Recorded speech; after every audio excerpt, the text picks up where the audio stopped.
Hey everyone. Tonight we're slipping past the no trespassing sign on history's creepiest Airbnb, a convent that made the phrase forbidden habits way too literal. Picture nunchucks instead of nunchakas, confessional booths that doubled as speakeasy entrances, and a city so addicted to gossip it put reality TV reunions to shame. Spoiler, the holy water was 80% grappa. Could you survive here? Sure, if you can outrun a cassock wearing lone shark while balancing a chalice of contraband wine and texting your ex. New nunnery. Who dis? For everyone else, survival rating is -1 stars on Yelp, with reviews like great acoustics for screaming and The Exorcist never showed. Before we descend into this ecclesiastical episode of what could possibly go wrong, do the digital sign of the cross, smash like, hit subscribe, and ring that bell like it owes you indulgences. But only if you actually enjoyed this sermon. I'm not your mom, unless your mom wears hooded robes and speaks in Latin asthma.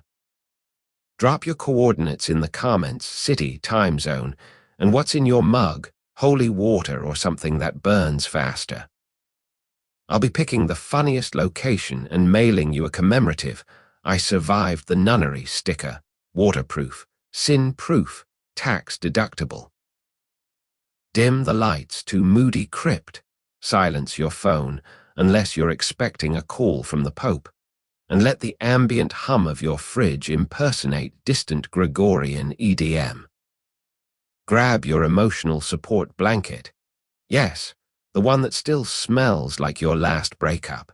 And let's tiptoe into a story so unholy you'll need to double your Hail Marys tomorrow. Ready? Vests on, halos off. Let's get sacrilegious. You're standing on a narrow Venetian street in the year 1509, and the morning light catches the water in that particular golden way that makes everything look like a painting, even the garbage floating in the canal beside you. The air smells like salt water, fish markets, and something sweeter. Incense, maybe, drifting from one of the dozen churches within shouting distance. Venice has more churches per square foot than anywhere else in Europe, which should tell you something about either its piety or its guilt. Possibly both. Behind you rises a wall. Not just any wall. This one is perhaps 15 feet high, constructed of rose-colored brick that's weathered beautifully over the past century. It belongs to a convent, though you wouldn't necessarily know that from the outside. There's no cross visible from here, no obvious religious markers. Just the wall, a few shuttered windows set high enough that you'd need a ladder to peek through, and an iron-banded wooden door that looks like it hasn't opened since the last doge died. But here's the thing, that door opens more often than you'd think. You're here because whispers have started circulating through Venice's cramped streets and elegant palazzos, rumors that drift through the Rialto market and echo in the chambers of the Great Council. Certain convents, people are saying, always in lowered voices, always with a glance over the shoulder, have become something other than houses of prayer. The stories vary depending on who's telling them, but they share common elements: visitors who arrive after dark, music heard through walls that should contain only plainsong, nuns who seem far too cheerful about their supposed imprisonment from the world. The morning bell rings from the convent's tower, and you can hear movement inside. Footsteps, voices, the ordinary sounds of a religious community beginning its day. From out here, it all seems perfectly normal, perfectly respectable, which is precisely what makes the accusations so scandalous, so hard to prove, and so thoroughly Venetian in their ambiguity. Venice in 1509 is not having a peaceful century. The city has just been humiliated at the Battle of Agnedalo, losing most of its mainland territories in a single afternoon. The League of Cambrai, Basically, everyone in Europe who got tired of Venice's attitude has united against the Republic, and suddenly, the invincible city seems very vincible indeed. This is relevant because when a society experiences trauma, it often turns inward, looking for internal sources of corruption that might explain external disasters. And what could be more corrupt, more symptomatic of divine displeasure, than convents that have forgotten what convents are supposed to be? But we're getting ahead of ourselves. You watch a well-dressed man approach the convent door. He's young, maybe 25, wearing the kind of doublet that suggests family money but not quite noble status. He glances left, then right, checking who might see him, then knocks in a pattern that seems deliberate. 3 quick raps, a pause, 2 more. A code, perhaps, or maybe you're reading too much into it. The door opens almost immediately, just wide enough for him to slip inside, and then it closes again with a heavy sound that echoes off the canal water. That could be perfectly innocent. He could be delivering something, consulting about a family matter, visiting a sister who took vows. There are a dozen legitimate reasons for a man to visit a convent during daylight hours. It's the nighttime visits that people find harder to explain. You've been standing here for perhaps 20 minutes when an older woman shuffles past, wrapped in the kind of shawl that Venetian widows favor. Black, heavy, mourning appropriate, even if her husband died 20 years ago. She notices you noticing the convent and pauses. "That's San Zaccaria," she says, though you didn't ask. "Very old, very noble. They say the Doge himself visits every Easter." She leans closer, and you catch a whiff of garlic and something medicinal. They also say other men visit more often than that, and not for prayer. Before you can respond, she's shuffling away, leaving you with that delicious ambiguity that Venice specializes in. Accusation delivered as gossip, impossible to verify, just serious enough to plant doubt but not serious enough to require proof. This is how scandals work in Venice. Not with dramatic confrontations or public accusations, but with whispers that accumulate like water damage, slowly undermining foundations, until suddenly a reputation collapses, and everyone acts surprised even though they all saw it coming. You hear singing now, drifting from somewhere inside the convent walls. Female voices in harmony, performing one of the daily offices, terce maybe, or sext, one of those services that punctuate the religious day like breathing. It's beautiful, genuinely beautiful, the kind of singing that takes years of practice and natural talent. These aren't women going through the motions. Whatever else might be happening behind these walls, the music is real. That's the puzzle, you see. The thing that makes these accusations so difficult to sort through. Because even the most scandalous convents in Venice are still, technically, convents. The nuns still sing the offices, still attend Mass, still maintain the rhythms of religious life. It's not like they've hung up a sign saying bordello and started charging admission. Whatever's happening, if anything is happening, exists in the spaces between prayers, in the hours when visitors arrive, in the architectural grey areas where sacred space meets secular intrusion. A gondola glides past on the canal, the gondolier singing something that definitely isn't sacred. Venice is waking up fully now, and the street is getting busier. Merchants heading to their warehouses, servants running errands, a priest hurrying toward some ecclesiastical duty with his cassock flapping. Normal life in an abnormal city, where holiness and hedonism share the same address, and nobody seems particularly bothered by the contradiction. You turn back to look at the convent wall one more time. Somewhere behind it, nuns are living lives you can only imagine.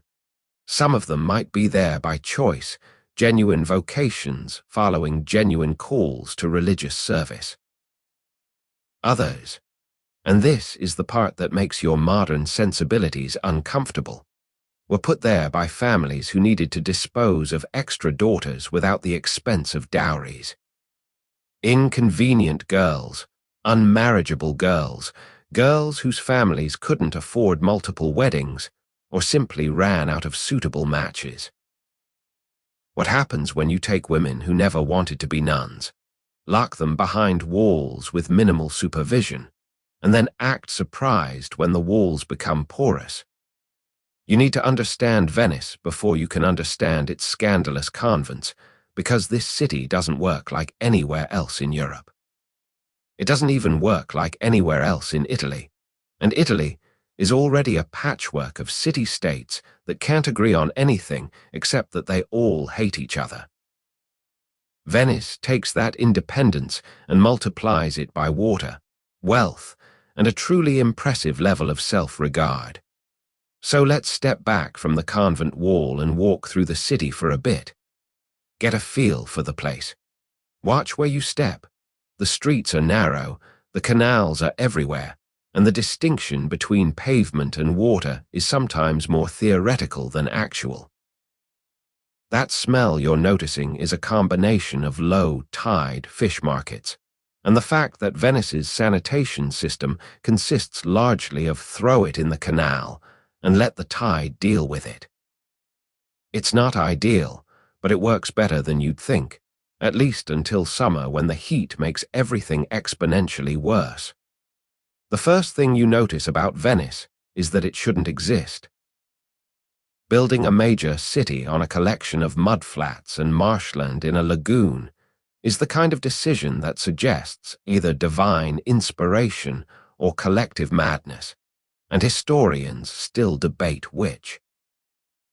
The Venetians themselves claim they were fleeing barbarian invasions on the mainland back in the 5th century, which is true as far as it goes, but it doesn't quite explain why they decided to stay and build an empire instead of waiting for the barbarians to leave and then going home like sensible people.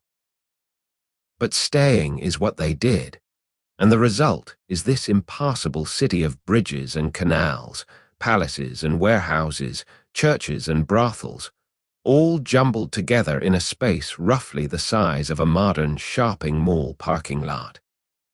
Venice is crowded in ways that make your modern claustrophobia seem quaint. Families' lives stacked on top of each other, buildings lean into their neighbors like drunks sharing support, and privacy is a luxury reserved for the very wealthy or the very holy, and sometimes not even then. You're walking through the Piazza San Marco now, the great public square that serves as Venice's living room, courtroom, and marketplace all at once. The basilica dominates one end with its Byzantine domes that look distinctly un-Italian, because Venice has always looked east toward Constantinople, rather than west toward Rome. The Venetians see themselves as the bridge between Christianity and the exotic wealth of the Orient, which is a poetic way of saying they'll trade with anyone who has money, and they don't particularly care what the Pope thinks about it. That relationship with papal authority, or rather, that studied indifference to it, is crucial to understanding how Venetian convents could become what they allegedly became. Because Venice doesn't really do religious obedience the way other Catholic states do. The city has its own patriarch, its own ecclesiastical structure, and a long history of telling Rome to mind its own business when Vatican directives conflict with Venetian interests. When the Pope puts Venice under interdict in 1509, essentially excommunicating the entire city, the Venetians just shrug and keep attending Mass anyway. They figure God understands that politics is complicated. A procession passes through the square, clergy in elaborate vestments, government officials in their distinctive robes, musicians playing instruments that create a sound somewhere between sacred and celebratory. Venice loves a procession. The city has dozens of feast days, saint celebrations, and civic ceremonies that provide excuses for spectacular public displays. It's very pious and very showy at the same time, which pretty much sums up the Venetian approach to religion. Deeply felt, publicly performed, and conveniently flexible when flexibility serves practical purposes. You follow the procession for a while, then turn down a side street that barely deserves the name. More of an alley, really, so narrow that two people have to turn sideways to pass each other. This architectural intimacy means everyone knows everyone's business, or at least thinks they do. Secrets are hard to keep in a city this compressed, which makes it all the more impressive that the convent scandals manage to remain in that perfect state of everyone knows, but nobody can prove anything. Here's what Venice has in abundance: money, merchant families, international connections, artistic talent, and an almost breathtaking level of corruption that everyone accepts as the normal cost of doing business. Here's what Venice has in short supply: farmland, fresh water, building space, and legitimate career options for women. That last one is important.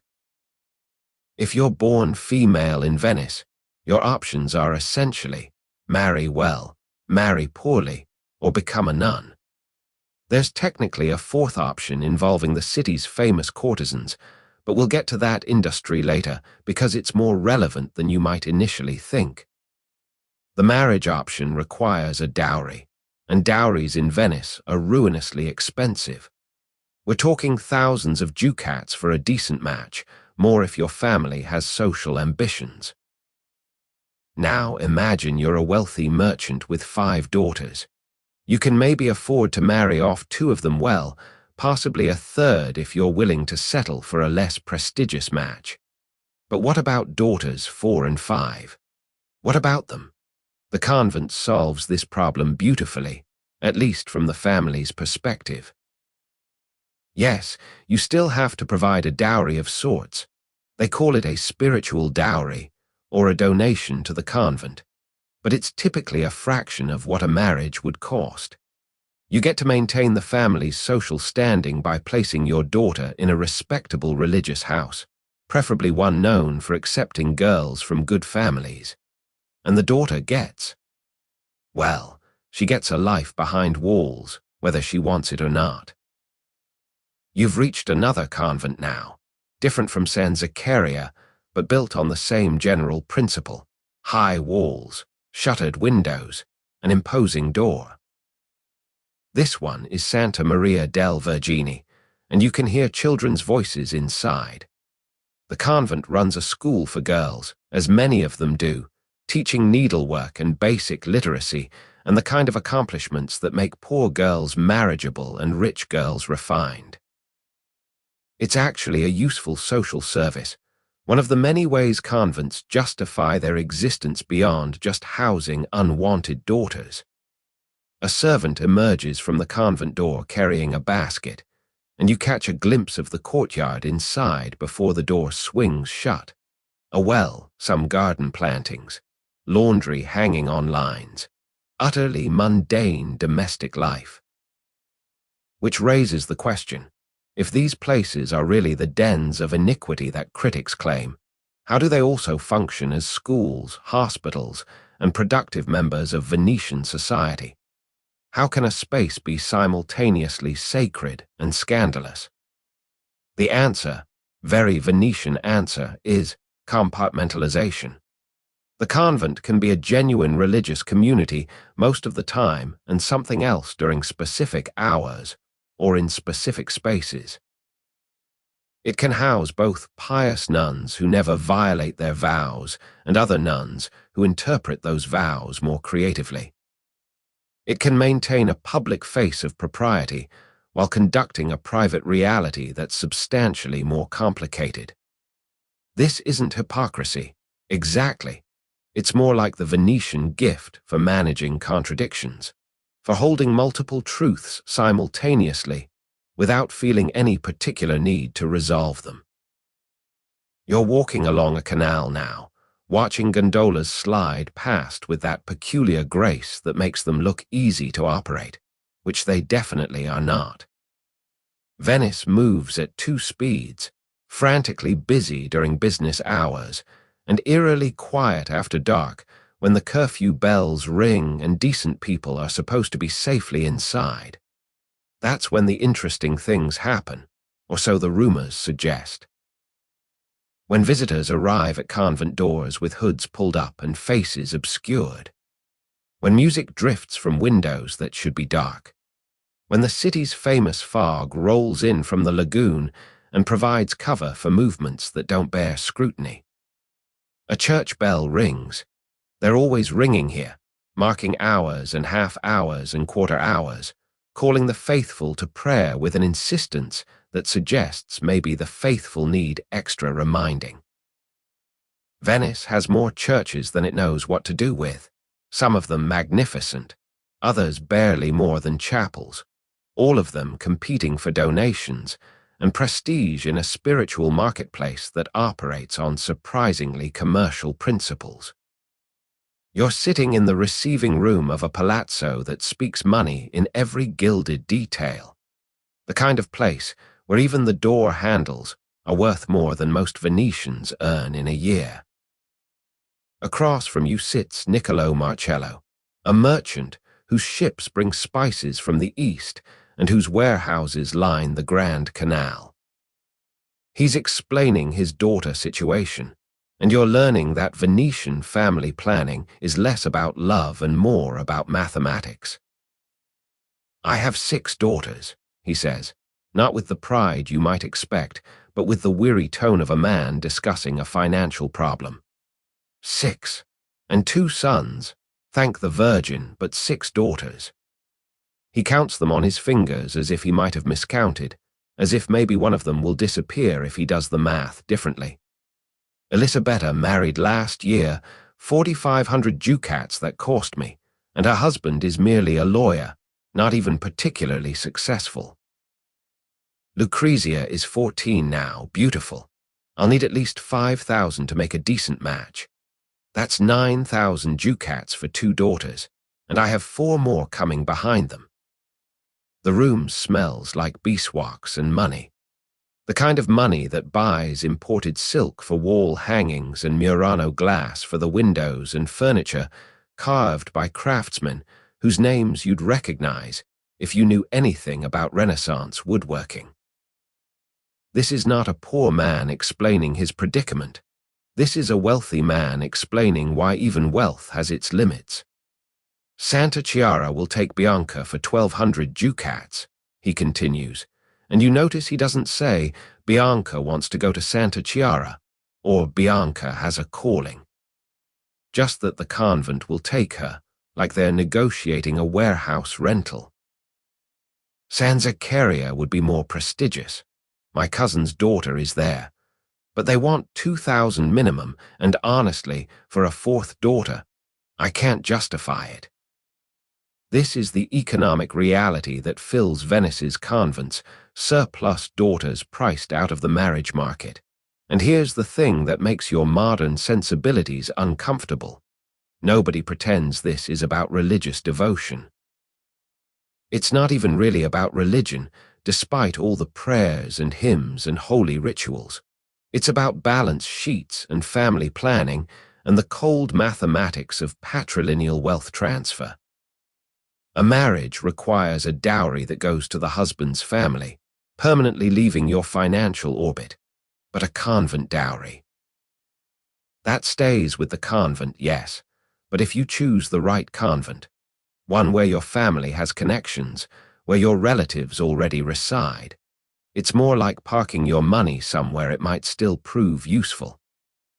The convent can provide housing for widowed relatives, education for younger daughters, even business connections with other families who have daughters in the same institution. It's an investment of sorts, just not the spiritual kind.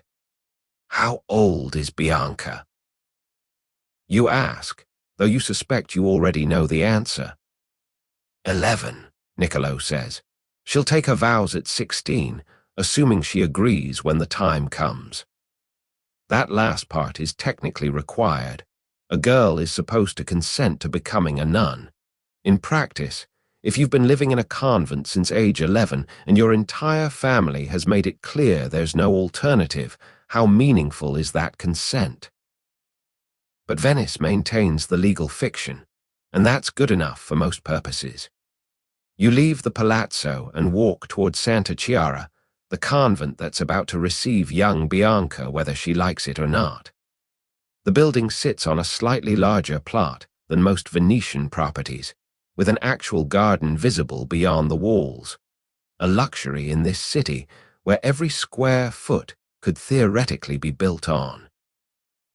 Convents own some of the most valuable real estate in Venice, accumulated over centuries of donations from families exactly like the Marcellos, all trying to dispose of daughters with maximum respectability and minimum expense. The entrance is more welcoming than Sanzacaria's fortress-like door. There's a courtyard visible through an iron gate, and a sign indicating where visitors should knock to speak with the portress, the nun assigned to gate-keeping duties.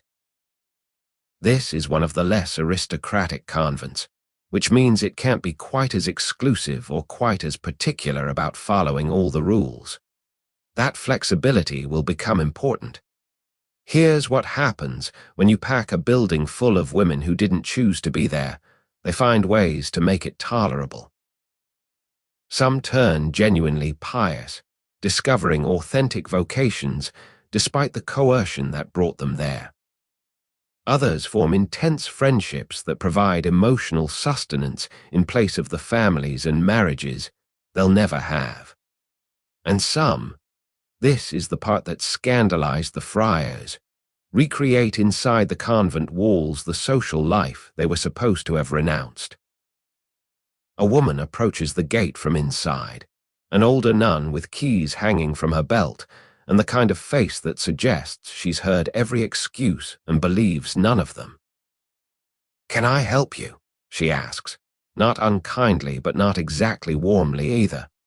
This is someone who spends her days managing the boundary between inside and outside, sacred and secular, and she's probably better at detecting bullshit than most customs inspectors.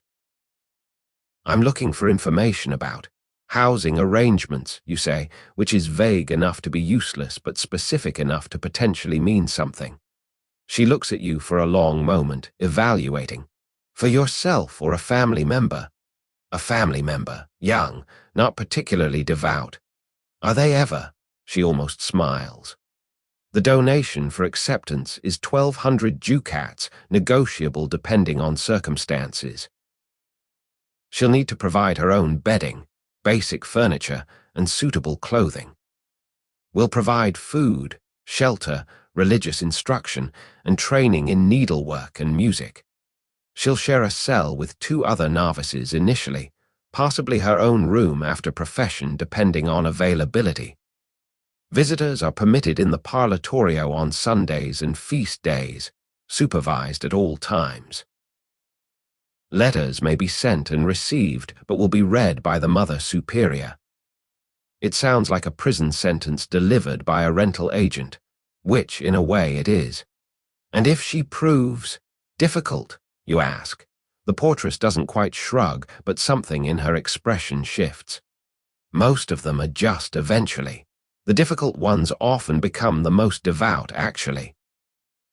Or they find other outlets. That last sentence hangs in the air like incense smoke, ambiguous and potentially significant. You're learning that convents exist on a spectrum. At one end, you have the reformed houses that follow the strict enclosure rules. No visitors except in supervised spaces, no personal possessions, no contact with the outside world beyond what's absolutely necessary. These convents are miserable for everyone involved, but at least they're unambiguously respectable. At the other end, you have places like Sanzaccaria where the rules exist more as suggestions, and where noble families ensure their daughters maintain the lifestyle they're accustomed to, just with more prayers and fewer marriage prospects. Santa Chiara sits somewhere in the middle, which makes it interesting.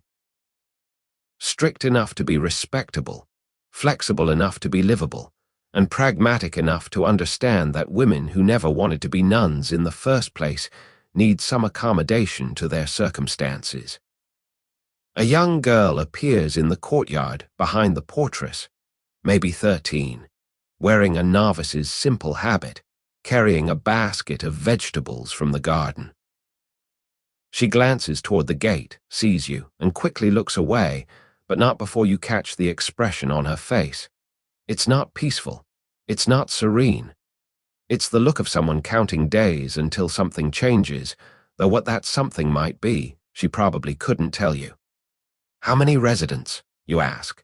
47 currently. 30 professed nuns, 12 novices, 5 elderly women who have retired here, widows mostly, from families with existing connections. So it's not just young women warehoused here. It's a whole economy of inconvenient females, unmarriageable daughters, inconvenient widows, women who need respectable housing and whose families are willing to pay for it. The convent functions as a combination monastery, boarding school, retirement home, and social safety net for women who don't fit anywhere else in Venice's rigid structure. The parlatorio, the visiting room, is where the boundary between convent and world becomes something you can actually touch. It's a physical space designed to allow contact while preventing it, to enable conversation while maintaining separation, and like most compromises, it satisfies nobody while creating opportunities for everyone. You're standing in the parlatorio of San Zaccaria now, because if we're going to understand how convents became scandalous, we need to understand the architecture that made scandal possible. The room is perhaps 20 feet long and 12 feet wide, divided down the middle by an elaborate wooden grille that runs from floor to ceiling. On one side, your side, the space is furnished like a modest receiving room in any Venetian palazzo. Chairs, a small table, decent lighting from windows that face the street. On the other side, the convent side, the furnishings are theoretically simpler, though you notice the chairs look suspiciously comfortable, and there are cushions that seem excessive for a space devoted to spiritual contemplation. The grille itself is the fascinating part. It's made of turned wooden spindles arranged in a geometric pattern, close enough together that you couldn't pass anything larger than a letter through without considerable effort, but open enough that you can see through perfectly well. You can make out faces, read expressions, conduct entirely normal conversations. It's meant to provide separation without isolation, to allow nuns to receive visitors, family members, confessors, business contacts managing convent affairs, without violating their enclosed status. In theory, there's always supposed to be a chaperone present during visits, another nun, ideally an older one who can be trusted to ensure nothing inappropriate occurs. In practice, as you're about to discover, the chaperone system has more holes than the grille itself. A nun enters from the convent side, and you hear her before you see her. The rustle of fabric, light footsteps, a hummed melody that stops abruptly when she remembers where she is. She's young, maybe 25, with the kind of face that suggests she was probably quite pretty before the wimple framed it in white linen. She sits in one of those suspiciously comfortable chairs and arranges her habit with the practiced efficiency of someone who's been wearing it long enough to forget she's wearing it.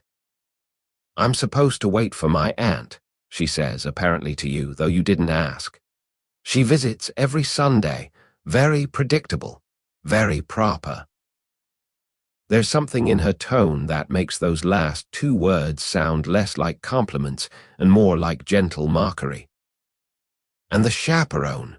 you ask, glancing around the empty room. She smiles, and it's not a particularly nun-like smile. "Sister Agata is supposed to be here. She's quite elderly and quite deaf, which makes her an excellent chaperone in the technical sense. Usually she falls asleep about 10 minutes into any visit. It's very convenient for everyone. This is your first hint that the system designed to prevent misconduct is actually a system that enables misconduct while maintaining plausible deniability. Because look, there is a chaperone. Sister Agata exists. She's physically present, or at least she's supposed to be.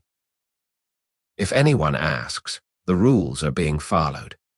That Sister Agata is functionally useless is hardly anyone's fault, is it? Poor woman is just old. Can't help being old. Another nun appears. This one is indeed elderly, moving slowly with a cane that taps against the floor. She settles into a chair against the wall with the air of someone performing a duty she's performed 1,000 times before. Her eyes close almost immediately. Sister Agata, the young nun says by way of introduction. Asleep already. She's improving. Through the windows facing the street, you can see ordinary Venetian life proceeding, a merchant arguing with a gondolier about fares, a servant carrying packages, a priest hurrying somewhere with his breviary. The parlatorio exists in this strange liminal space, part of the convent but facing the world, enclosed but accessible, sacred but social. Do many visitors come, you ask? Oh, constantly. Brothers checking on sisters, uncles managing family business, confessors providing spiritual guidance, lawyers discussing property matters. Convents own considerable real estate, you understand. Someone has to manage it. She pauses, examines her fingernails with exaggerated casualness. And then there are the music teachers. Music teachers. We're quite accomplished here at San Zaccaria. Our Christmas concert is attended by half the nobility. The Doge himself has complimented our singing. So naturally, we need instruction. Master Antonio comes twice weekly. Master Giovanni on Thursdays. Master Francesco whenever we're preparing something special. You're beginning to understand the mechanics here. Every legitimate reason for male visitors creates a crack in the enclosure system. Music teachers, confessors, family members, business agents, doctors, maintenance workers. They all have perfectly valid reasons to enter convent spaces, and once you establish that male presence is sometimes necessary, it becomes very difficult to determine which male presence is necessary and which is. Something else. A man appears in the doorway on your side of the grill, well-dressed, 30-ish, carrying a leather satchel that might contain legal documents or might contain absolutely anything else.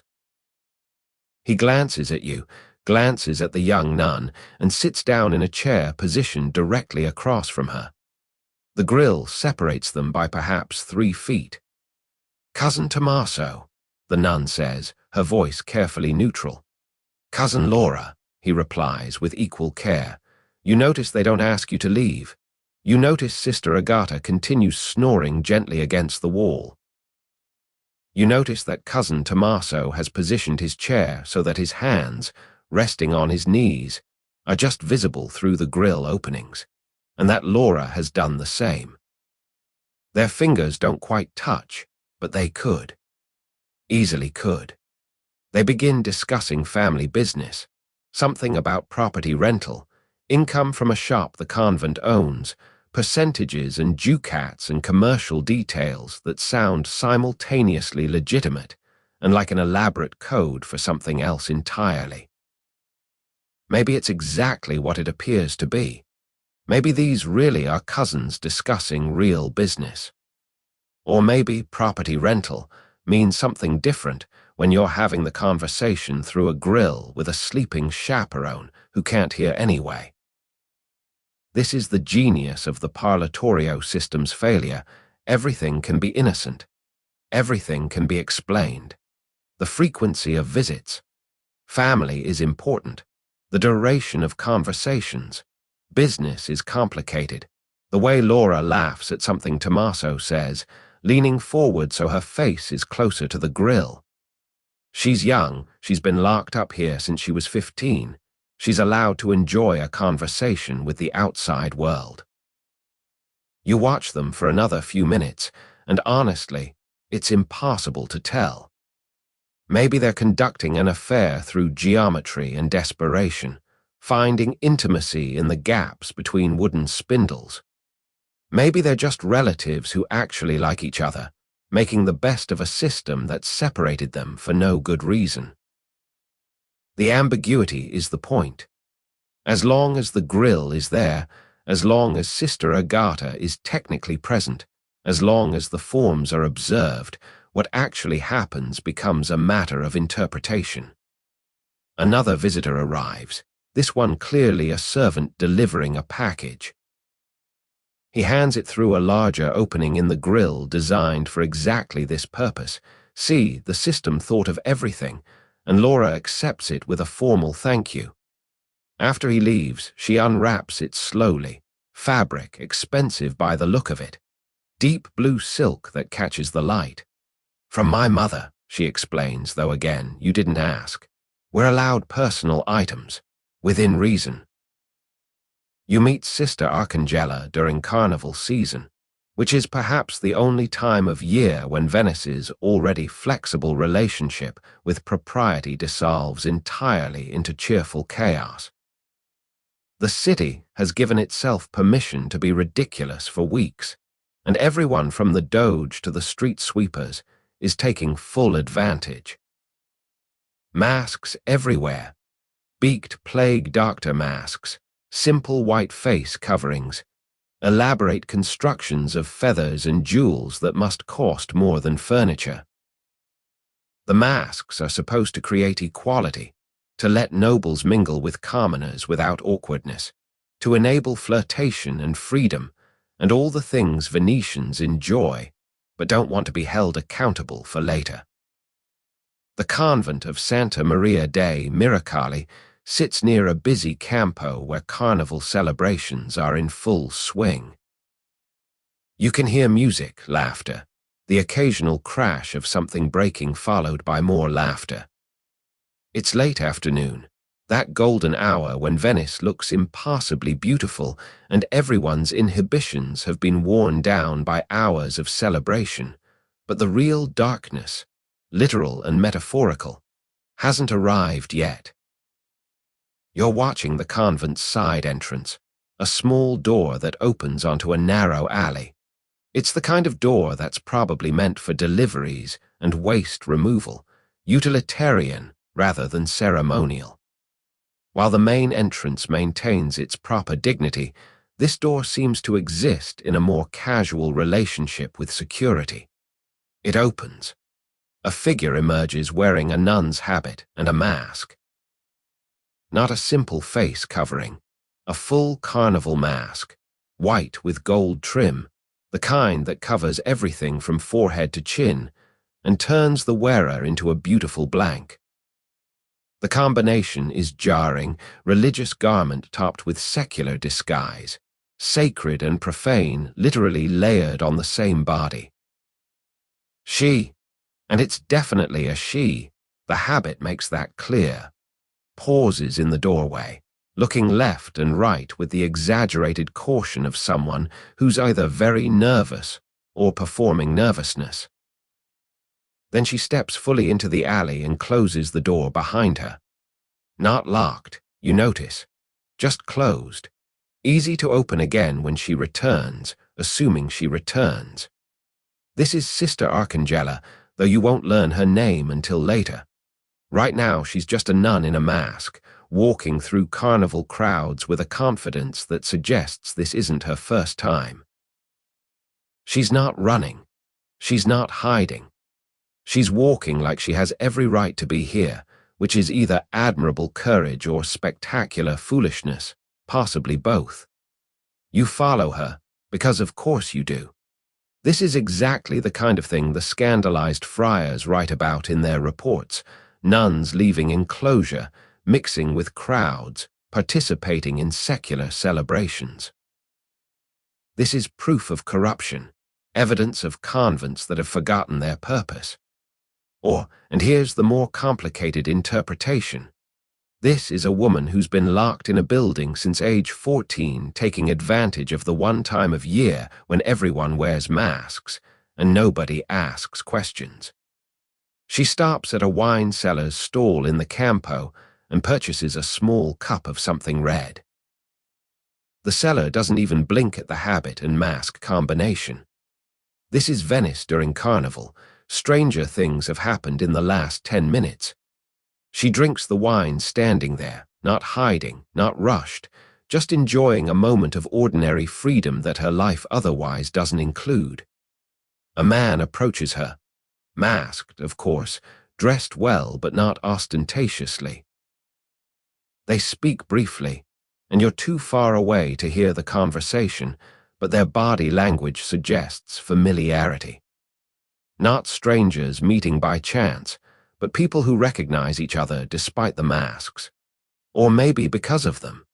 Maybe the masks are how they recognize each other, a signal system that works precisely because it's supposed to conceal. They walk together toward a less crowded section of the Campo, and you're starting to feel like an intruder here, watching something private happening in public space. But that's the thing about scandal. It requires witnesses. If a nun leaves her convent during Carnival and nobody sees her, did it really happen?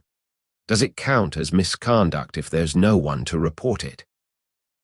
The man and Sister Arcangela sit on the edge of a fountain, still in full view of anyone who cares to look, which apparently nobody does. A trio of musicians passes by playing something fast and cheerful. A group of children chase each other in an elaborate game whose rules make sense only to them. A merchant displays fabric samples to a couple of interested buyers. Normal Carnival afternoon. Everyone busy with their own concerns. Nobody particularly interested in a nun and her masked companion having a conversation. That's the protective magic of Carnival. Visibility becomes invisibility. Everyone is in costume. Everyone is performing some version of themselves that might be true or might be fiction. And the result is that genuinely scandalous behavior can happen in plain sight because the context makes it unremarkable. The nun at the fountain is shocking only if you're not in a Carnival mindset. Once you accept that reality is temporarily suspended, she's just another person enjoying the festival. After perhaps 20 minutes, Sister Arcangela stands, says something that makes the man laugh, and walks back toward the alley where she emerged.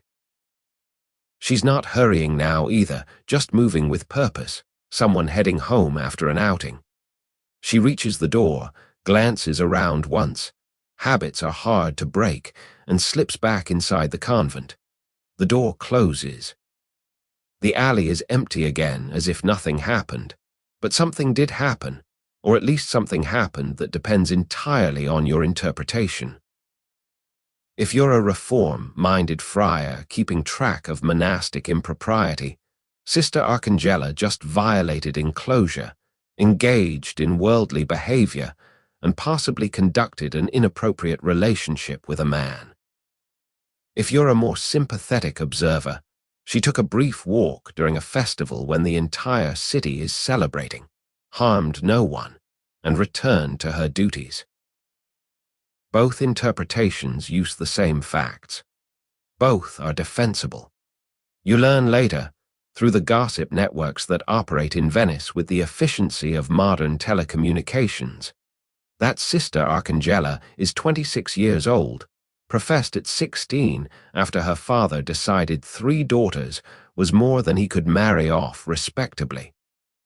She's known for her beautiful singing voice and her skill at needlework. She's also known, among those who pay attention to such things, for her friendship with a certain merchant's son, whose family donated generously to her convent.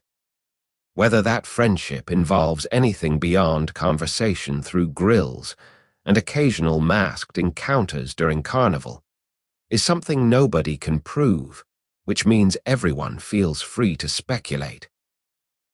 The thing is, if you're living a life you never chose, locked in a building with people you didn't select as companions, following rules you had no say in creating, wearing clothes that aren't yours and saying prayers at hours that disrupt any natural sleep pattern, if that's your existence from age 14 until death, then maybe an afternoon at Carnival with a mask providing the thinnest possible pretense of anonymity isn't scandal. Maybe it's survival. Maybe it's the absolute minimum of human joy necessary to endure a life that would otherwise be endurable only through complete surrender of self. Or maybe the friars are right, and it's the first step on a slippery slope toward complete moral collapse. That's what makes this whole story so difficult to navigate. Both interpretations fit the evidence, and which one you believe says more about you than about Sister Arcangela. The next day, Carnival continues, but you don't see Sister Arcangela again. The side door remains closed. Maybe she's back to her normal routine of prayers and needlework. Maybe she used up her courage for the month.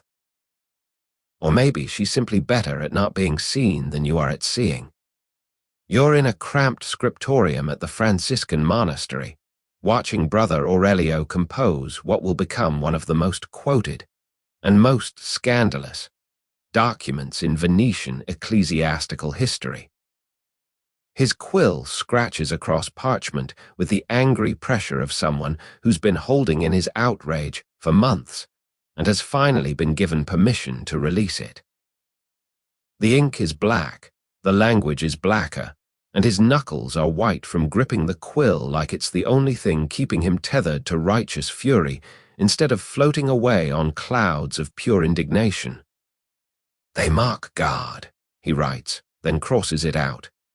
They blaspheme daily, he tries instead, but that's not quite right either. He settles on. They make a theater of holiness while conducting a marketplace of vice. Better, more specific, more damning. Brother Aurelio is perhaps 45, with the kind of gaunt face that suggests he takes fasting more seriously than strictly required, and the burning eyes of someone who's seen things he cannot unsee.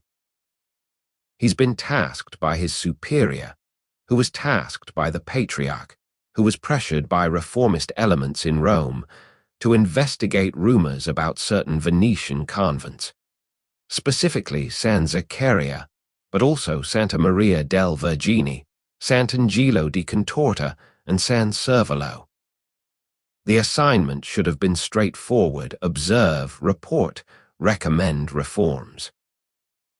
Instead, Brother Aurelio has spent 3 months watching what he considers an ongoing abomination, and his report reflects every minute of his accumulated horror.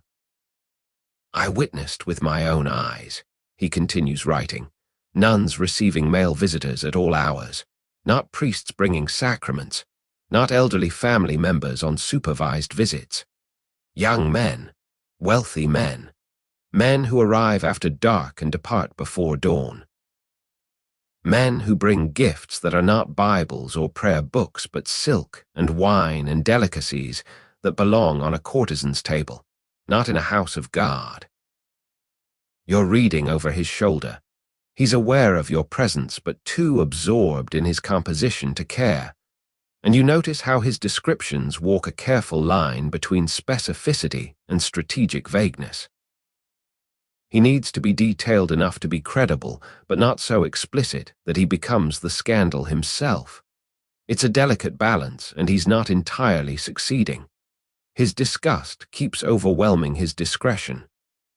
At San Zaccaria, he writes, the parlatorio operates until the 10th hour of night, long after proper supervision has retired. I observed. He pauses here, quill hovering, deciding how much to reveal. I observed nuns adorned as if preparing for a ball rather than vespers, hair visible beneath loosened wimples, jewels, actual jewels, worn despite vows of poverty, laughter that echoed through walls meant to contain only hymns. The room smells like ink and candle wax and Brother Aurelio's particular brand of righteous sweat. He's been working on this report for 3 days straight, barely sleeping, sustained by anger and probably some questionable theology about suffering being good for the soul. The pages are piling up. This is going to be a substantial document, the kind that can't be ignored or dismissed as mere gossip. The servants are complicit, he adds now, starting a new section. They carry messages, deliver packages, provide access through doors that should remain locked. I followed one such servant, a woman named Zanetta, employed by San Zaccaria, and watched her accept coins from a young nobleman before leading him through a garden entrance that I had been assured did not exist. This is interesting, because Brother Aurelio is essentially admitting to conducting surveillance, possibly even trespassing, in his zeal to document misconduct. The question of whether his investigative methods are themselves appropriate apparently doesn't trouble him. He's so convinced of the righteousness of his cause that he's willing to lurk in gardens and follow servants, and generally behave like a particularly persistent stalker, all in the name of exposing vice.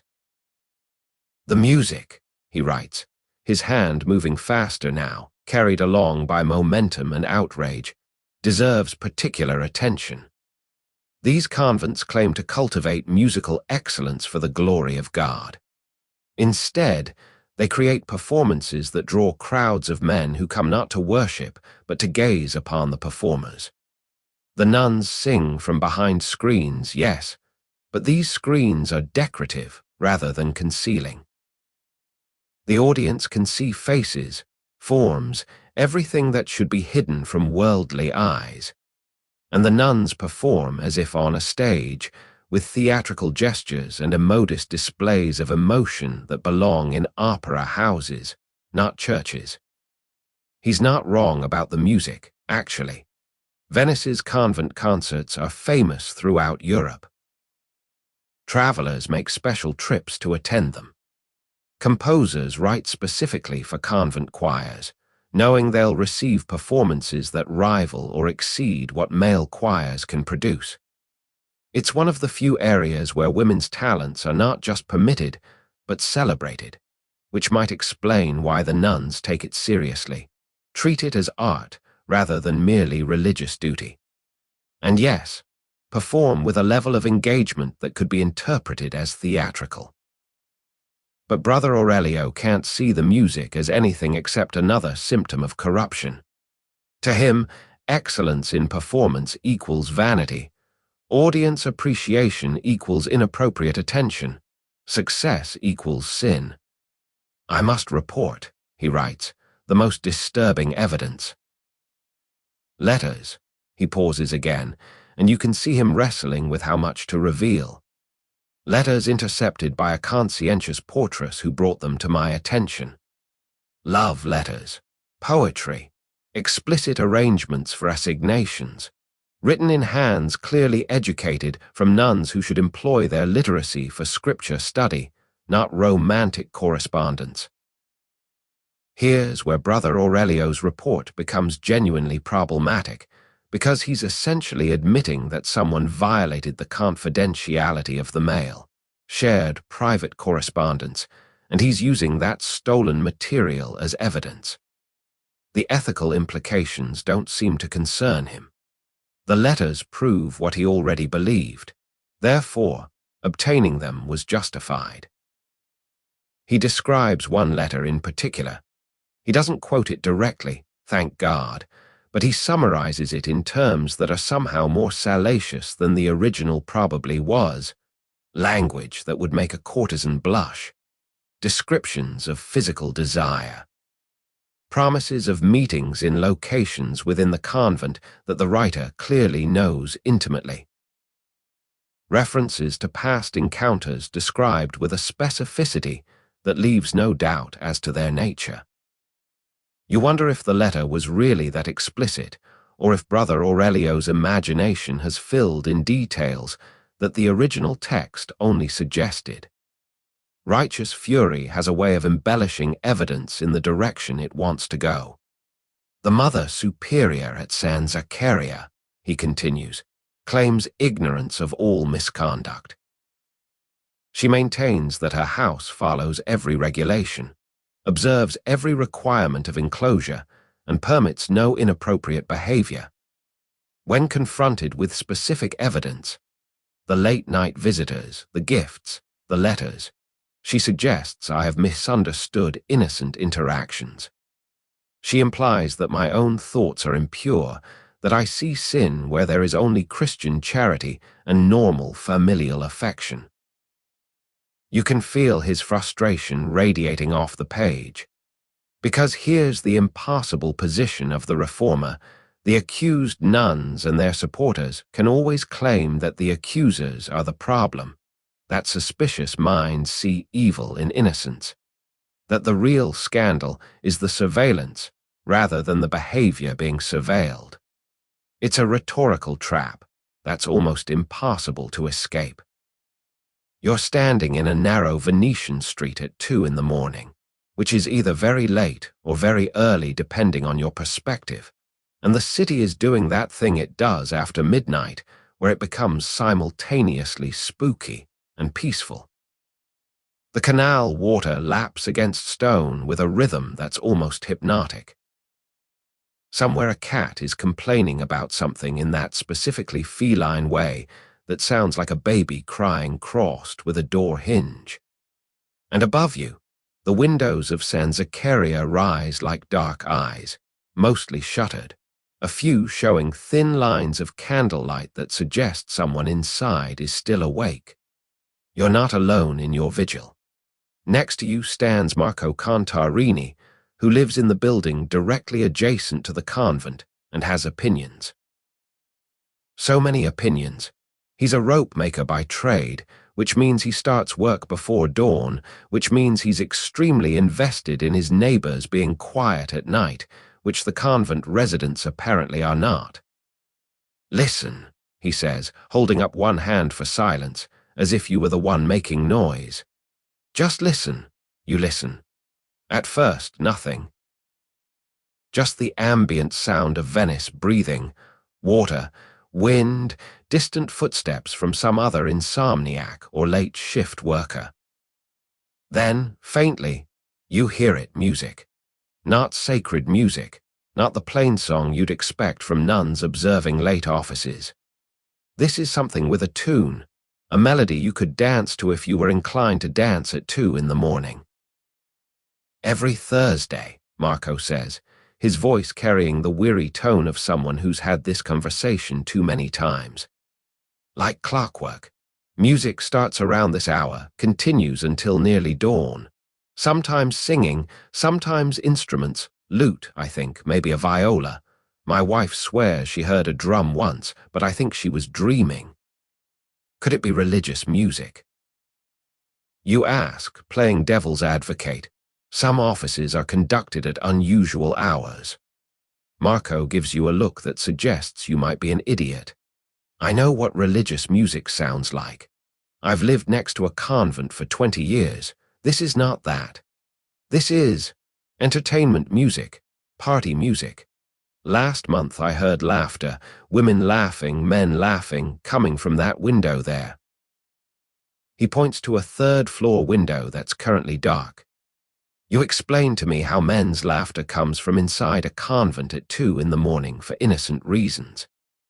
It's a fair question, though answering it requires making assumptions about what you heard, who was laughing, and whether sounds travel in strange ways through Venice's acoustic echo chamber of narrow streets and water channels. Maybe the men's laughter came from somewhere else entirely, and Marco assumed it was from the convent. Or maybe men really were inside the convent at 2 in the morning, which raises different questions. Another neighbor emerges from a doorway, a woman this time older, wrapped in a shawl against the night chill. Can't sleep either, she asks Marco. then notices you.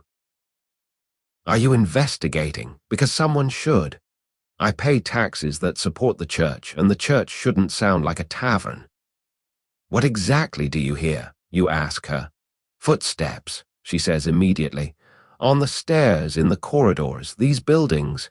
She gestures vaguely at the surrounding architecture. They share walls, share foundations. Sound travels. I know the sound of nuns walking to prayer services. Those footsteps are measured, regular sandals on stone. What I hear on Thursday nights, heavier footsteps. Boots, maybe. Men's footsteps.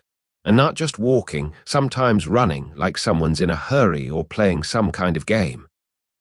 This testimony is fascinating because it's simultaneously specific and impossible to verify. Yes, she hears footsteps. But footsteps from where? The convent has servants, has clergy visitors, has legitimate reasons for movement at unusual hours. Distinguishing between authorized footsteps and unauthorized footsteps from the other side of a shared wall requires either supernatural hearing or a tendency to interpret ambiguous sounds in the direction of scandal. And the door, Marco adds, warming to his subject. The side door, the one that opens on the alley, I've seen it open at strange hours. Not the main entrance. That's all ceremony and supervision. The side door. Someone comes out, looks around, disappears into the dark. Sometimes someone comes to that door from outside, knocks in a pattern, I swear it's a code, and gets let in immediately. You walk toward the alley he's describing. And yes, there's a door there, smaller than the main entrance, plain wood reinforced with iron bands. It looks like a service entrance, the kind of utilitarian opening that every large building needs for deliveries and waste removal. The kind of door that's probably supposed to be locked, but might not be, depending on who needs to use it and when. I'm not saying everyone in there is corrupt, the woman says, following you into the alley. I've met some of those nuns. Nice girls, some of them. Girls from good families who didn't ask to be locked up. But something happens in there on certain nights. Something that doesn't fit with the life they're supposed to be living. A sound from above makes all three of you look up. A shutter opening, very quietly, on the second floor. A hand reaches out, definitely a woman's hand, pale in the moonlight, and places something on the windowsill. Then the shutter closes again, leaving whatever it was sitting there like an offering or a signal. Marco starts toward the building, clearly intending to investigate, but you stop him. If someone's communicating through windows, they're not going to continue with an audience. The three of you retreat to a doorway across the street and wait. 10 minutes pass. The hand reappears, retrieves the object. It looked like paper, maybe a letter, and the shutter closes again. A moment later, a figure enters the alley from the far end. Male, definitely male, wearing a cloak with the hood up.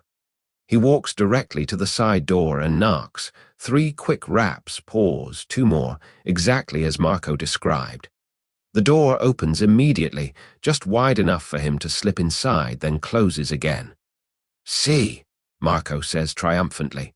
What innocent explanation covers that? And here's the thing, maybe there is one. Maybe he's a doctor called for an emergency. Maybe he's a priest hearing confession at an unusual hour. Maybe he's a convent employee returning something he forgot earlier. Or maybe he's exactly what he appears to be, a man entering a convent at 2 in the morning through a side door that opens on a coded knock, which suggests prearrangement and secrecy. The woman pulls her shawl tighter. I don't want to be uncharitable. These are daughters of Venice, most of them. But when you hear the same patterns week after week, month after month, you start to wonder if the rumors are rumors or just descriptions of reality that people don't want to acknowledge. You spend another hour on the street, watching and listening. The music continues sporadically. Sometimes you hear it clearly. Sometimes it fades to almost nothing, depending on wind direction and which windows are open. You hear voices at one point, definitely from inside the convent, definitely including at least one male voice, unless Venice's nuns have developed remarkably deep registers. You hear what might be a bottle breaking, followed by shushing sounds and more laughter. None of it is conclusive. All of it is suggestive, and that's the problem with this kind of testimony. The neighbors hear things, see things, interpret things through the lens of what they already suspect or want to believe. Brother Aurelio will include their observations in his report as evidence. The convent's defenders will dismiss them as malicious gossip from people with too much time and too little charity.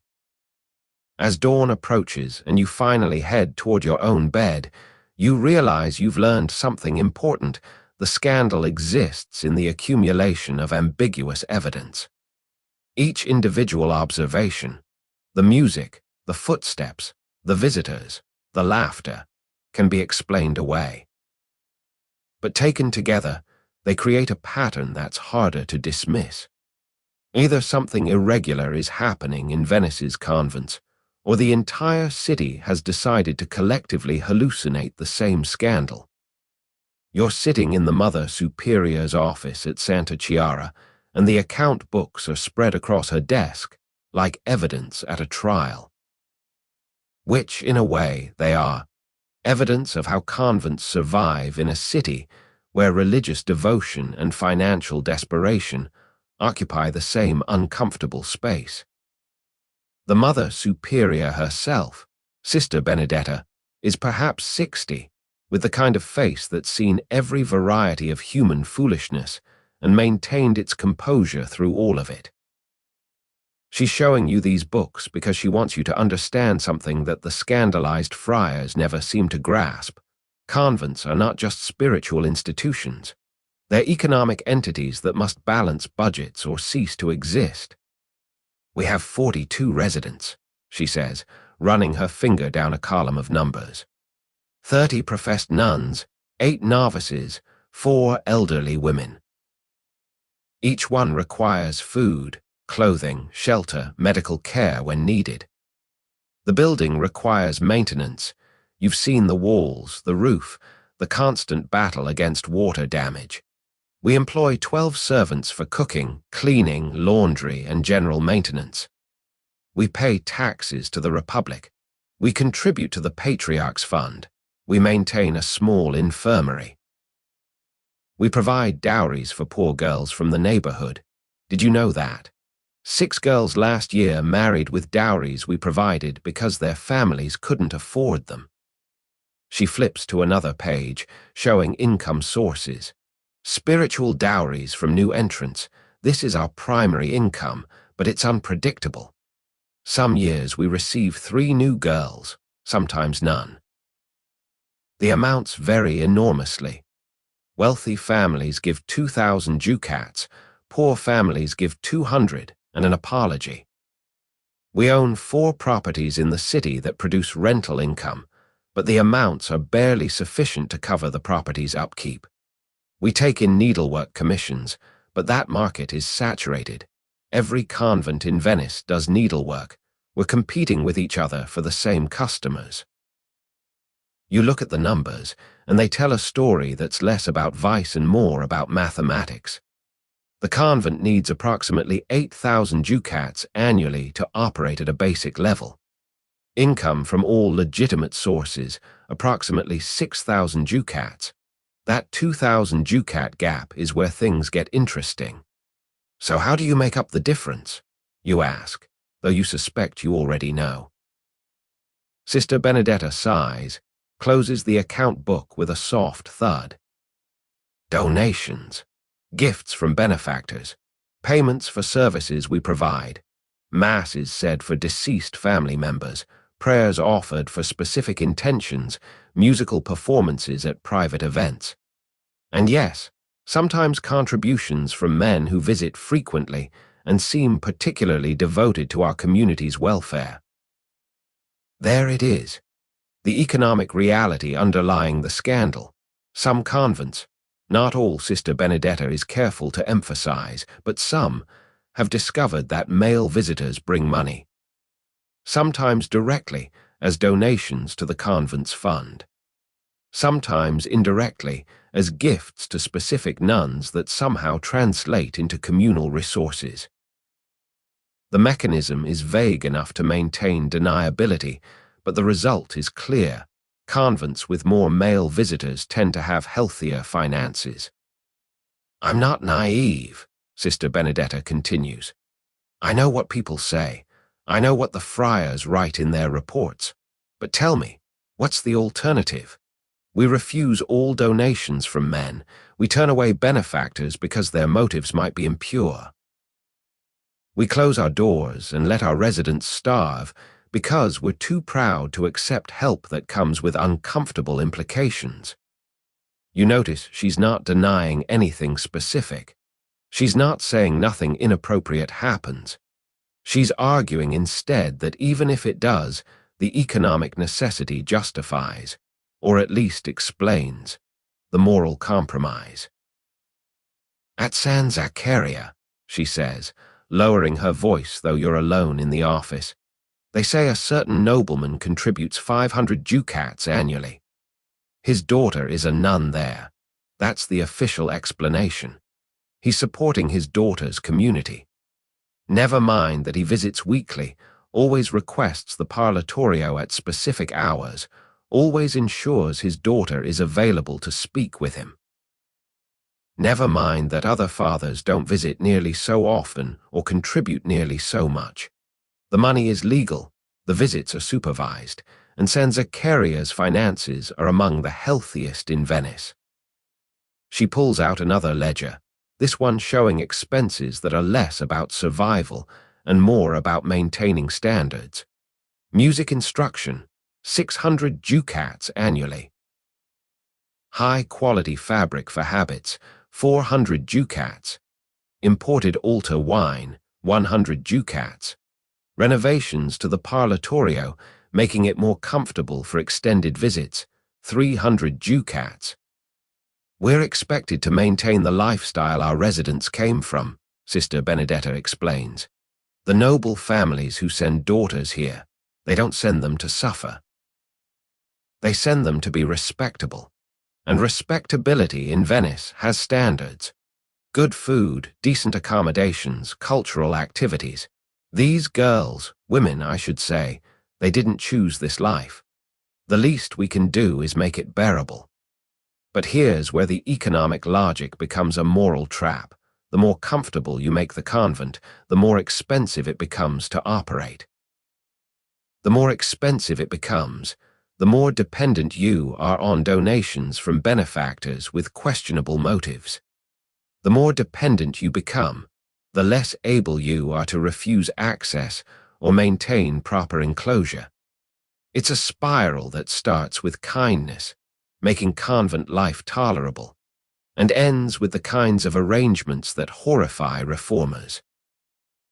A servant enters with refreshments, watered wine and small cakes that are honestly better than they have any right to be. After she leaves, Sister Benedetta cuts to the heart of the matter. You know what happened to Santa Maria degli Angeli last year? They maintained strict enclosure, refused all male visitors except priests and elderly family members.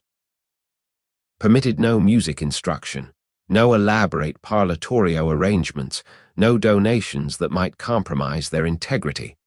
They were perfect examples of proper convent life. She pauses for effect.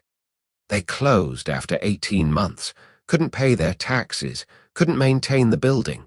The nuns were dispersed to other houses, including ours. We absorbed 6 of them, along with their debts. It's a sobering example. Purity is expensive. Compromise pays the bills. I'm not saying misconduct doesn't happen, Sister Benedetta admits. I'd be a fool to claim every interaction in every convent is perfectly appropriate. But I am saying the alternative, strict enclosure, perfect discipline, absolute separation from the world, That alternative means most convents close within a decade. It means hundreds of women have nowhere to go, families have no solution for unmarriageable daughters, and Venice loses institutions that provide genuine social services alongside whatever impropriety occurs. You're looking at a ledger entry that simply says anonymous donation, followed by a figure of 800 ducats.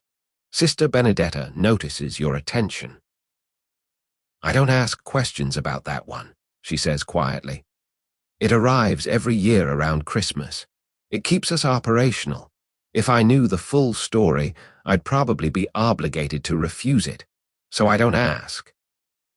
This is the sophisticated accounting of moral compromise, knowing just enough to function, but not so much that you're forced to act on knowledge that would destroy your organization's viability.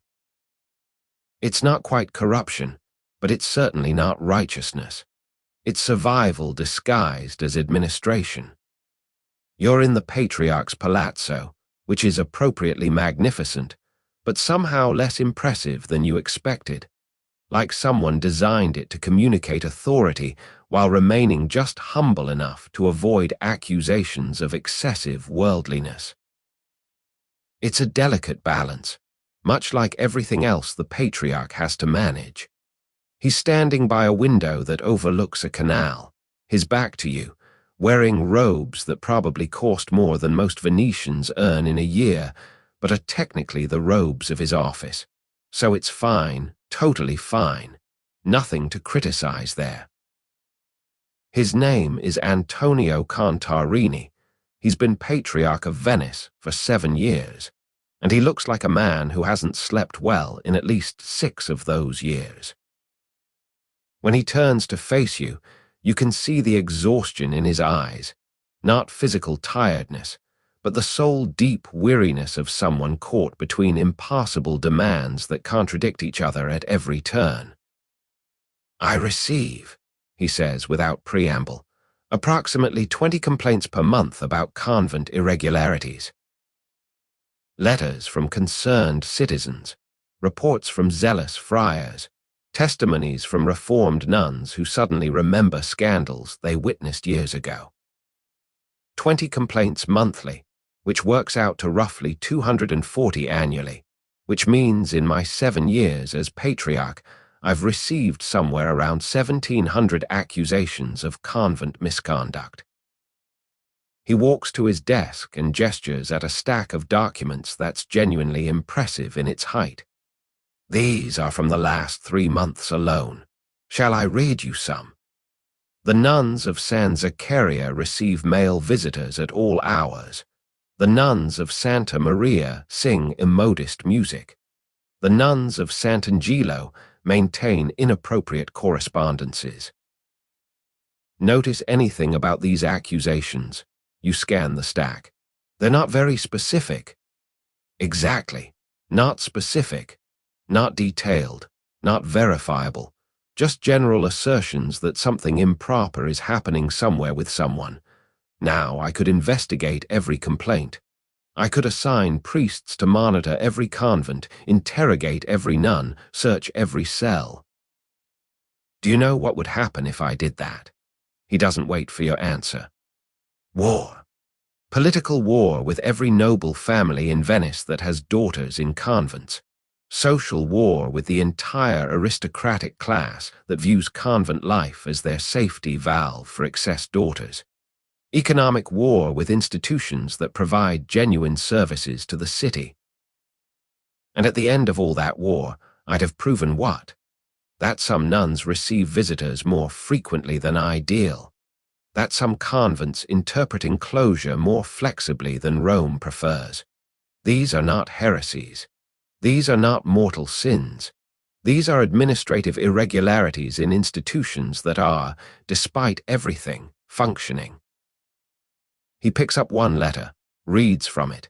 I have it on good authority that certain nuns at San Zaccaria engage in behavior unbecoming their vocation. Good authority. What does that mean? Who is this authority? What specific behavior? When did it occur? The letter provides no details, just righteous indignation and an expectation that I'll do something about this vague accusation. You're beginning to understand his frustration. Every complaint requires investigation, but investigation requires specifics that complaints rarely provide. And even when specifics exist, acting on them means navigating Venice's treacherous political waters where every nun has family connections, every convent has powerful supporters, and every reform attempt threatens someone's interests. Let me show you something, the patriarch says, pulling out a different document, this one official-looking, sealed, important. This is a letter from Rome, from the Sacred Congregation. They're very concerned about reports of Venetian convent laxity. They demand reforms. Immediate reforms. Strict enclosure, no male visitors except under the most controlled circumstances, severe penalties for any violations. They want me to implement these reforms within 6 months. He places that letter next to another one. And this is a letter from the Council of 10. You know what the Council of 10 is? Yes, Venice's security apparatus, the people who actually run the Republic behind the scenes. They're very concerned about reports that Rome is interfering with Venetian religious institutions. They remind me. Remind, that's the word they use, which is a polite way of saying threaten. They remind me that Venice maintains its independence in ecclesiastical matters. They suggest that reforms imposed from outside would be unwelcome. You see the trap immediately. Rome demands strict reforms. Venice demands independence from Roman interference. The patriarch is supposed to satisfy both masters simultaneously, which is mathematically impossible. I tried compromise, he continues, his voice tired. Last year I issued new regulations for convents. Nothing radical, just clarifications of existing rules. Parlatorio visits limited to 2 hours. Male visitors to be recorded in a register. Music instruction to be conducted in groups, not private lessons. Reasonable accommodations to modern practice while maintaining some oversight. And nothing happened. The convents with good discipline continued having good discipline. The convents with flexible discipline continued being flexible, just more carefully. The regulations exist on paper, which satisfies Rome that I'm doing something. But enforcement is impossible without cooperation from the convents themselves, and they cooperate only when convenient. He walks back to the window, stares out at Venice's chaotic beauty. Do you know what San Zaccaria said when I suggested they tighten their visitor policies? They reminded me that the convent was founded in the 9th century, that it has housed daughters of 12 doges, that its current residents include members of the Mosnigo, Dandolo, and Contarini families. Yes, Contarini, same name as mine, were probably related somehow. They reminded me of all this very politely, and then they continued exactly as before. This is the reality of ecclesiastical authority in Venice. It's real enough to carry responsibility, but not quite real enough to enforce obedience. The patriarch can issue regulations, but actually making people follow them requires political capital he doesn't always have and allies who aren't always available. The scandal isn't that misconduct happens, he says quietly. The scandal is that everyone knows it happens, everyone complains about it, but nobody actually wants me to fix it. Because fixing it would require changes that nobody wants to accept. Families would need to stop using convents as warehouses for unwanted daughters.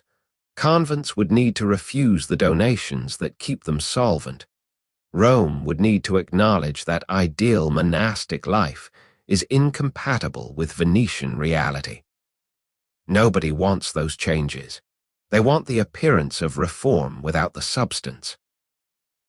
A servant enters with more letters. There are always more letters, and the patriarch accepts them with visible resignation. After the servant leaves, he opens one, scans it quickly, and laughs without humor. This one is from a Mother Superior complaining about Brother Aurelio's investigation methods. Apparently, he's been lurking in gardens, questioning servants, and generally making himself a nuisance. She demands I stop him.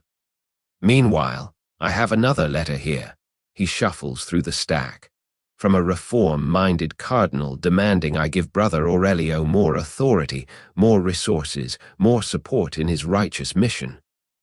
So I'm supposed to both empower and restrain the same investigator. Of course. Why would anything be simple? You're finally inside San Zaccaria, not as an investigator or a scandalized observer, but as a guest at one of their famous musical performances. This is the convent that sits at the center of most accusations, the one that appears in every reform-minded friar's nightmares, the institution that somehow manages to be simultaneously the most aristocratic and the most controversial religious house in Venice.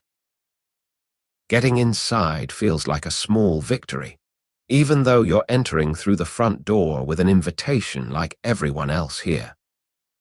The church attached to the convent is genuinely beautiful. Renaissance architecture with Byzantine influences, the kind of space that makes you understand why people believed in God when they had buildings like this to pray in. But you're not here for the architecture. You're here because tonight the nuns are performing a special concert for the feast of their patron saint, and half of Venice's nobility has shown up to listen. The audience is remarkable in itself.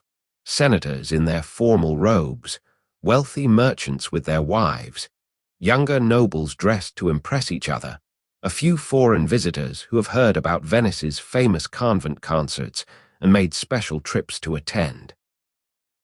Everyone is dressed beautifully, because this is Venice and appearing in public wearing anything less than your best would be a social crime. The church smells like expensive perfume, candle wax, and ambition.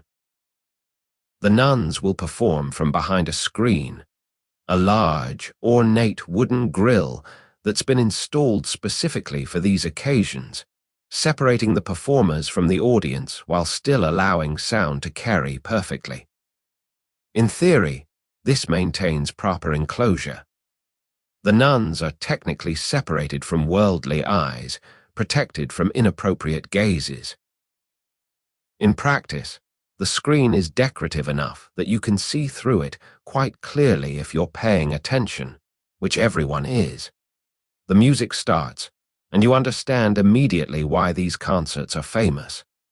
The voices are extraordinary, trained, disciplined, but also genuinely expressive in ways that suggest the singers actually care about the music they're performing. This isn't just going through religious motions. This is art. The harmonies are complex, the phrasing sophisticated, and the overall effect is something that would be impressive in a professional concert hall. Never mind a convent church. You can see the performers through the screen, not perfectly, but well enough. They're wearing their formal habits, of course, but even habits can't completely obscure the fact that these are young women, some of them quite beautiful, all of them performing with an intensity that's almost unsettling in its passion. One soprano in particular catches your attention. Her voice soars above the others, technically perfect, but also emotionally loaded in a way that makes you wonder what she's really singing about. The text is sacred, something about the glory of God, but her delivery suggests she's thinking about something considerably more earthly. Next to you sits a young nobleman. You caught his name as Pietro something or other, one of those Venetian families that's wealthy enough to matter, but not quite important enough to be widely known. He's leaning forward in his seat, staring at the screen with the kind of focus that definitely isn't about the music, or at least isn't only about the music. "That's Lucrezia," he whispers, pointing toward the soprano whose voice caught your attention. Lucrezia Cantarini. Her father is on the council. She's been here since she was 15, 8 years now. Incredible voice. Absolutely incredible. The way he says incredible suggests he's thinking about more than vocal range. The concert continues for perhaps an hour, sacred music mostly, but arranged and performed in ways that push the boundaries of what sacred typically means. There's a piece that features solo passages where individual nuns step forward, figuratively. They remain behind the screen to showcase their particular talents. Each solo becomes a kind of introduction, a presentation of an individual personality to an audience that's supposed to be focused on collective worship rather than individual performers. During one particularly elaborate piece, you notice movement in the screen's shadows. Someone is adjusting the candles, or that's what it looks like initially, but then you realize the adjustment is strategic. The lighting now illuminates the performers more clearly, makes their faces and forms more visible through the decorative grille. It's subtle enough that you might not notice if you weren't looking for it, but once you see it, the effect is obvious. This isn't accidental.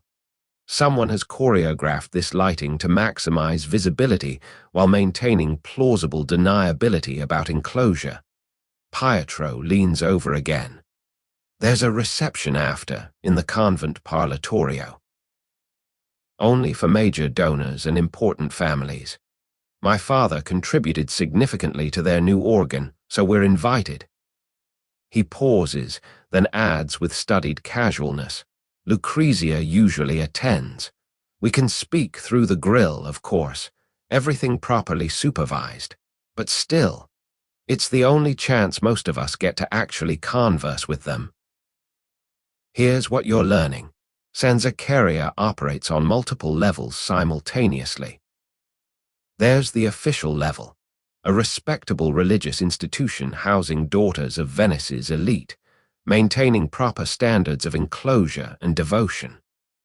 There's the pragmatic level, an organization that needs money and support, that provides genuine cultural services to the city, that functions as a kind of finishing school for aristocratic women who happen to wear habits.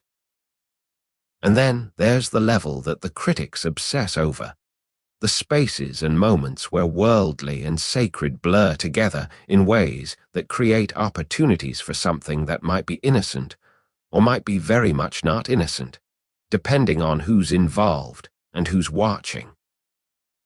The concert ends to enthusiastic applause, not the polite appreciation you'd expect for religious music, but genuine theatrical applause, the kind performers receive when they've delivered entertainment rather than worship.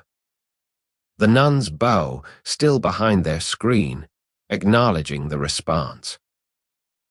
The soprano you've been watching, Lucrezia, bows slightly lower than the others, a gesture that could be humility or could be the kind of showmanship that comes from years of performing for audiences who appreciate both her voice and everything else about her.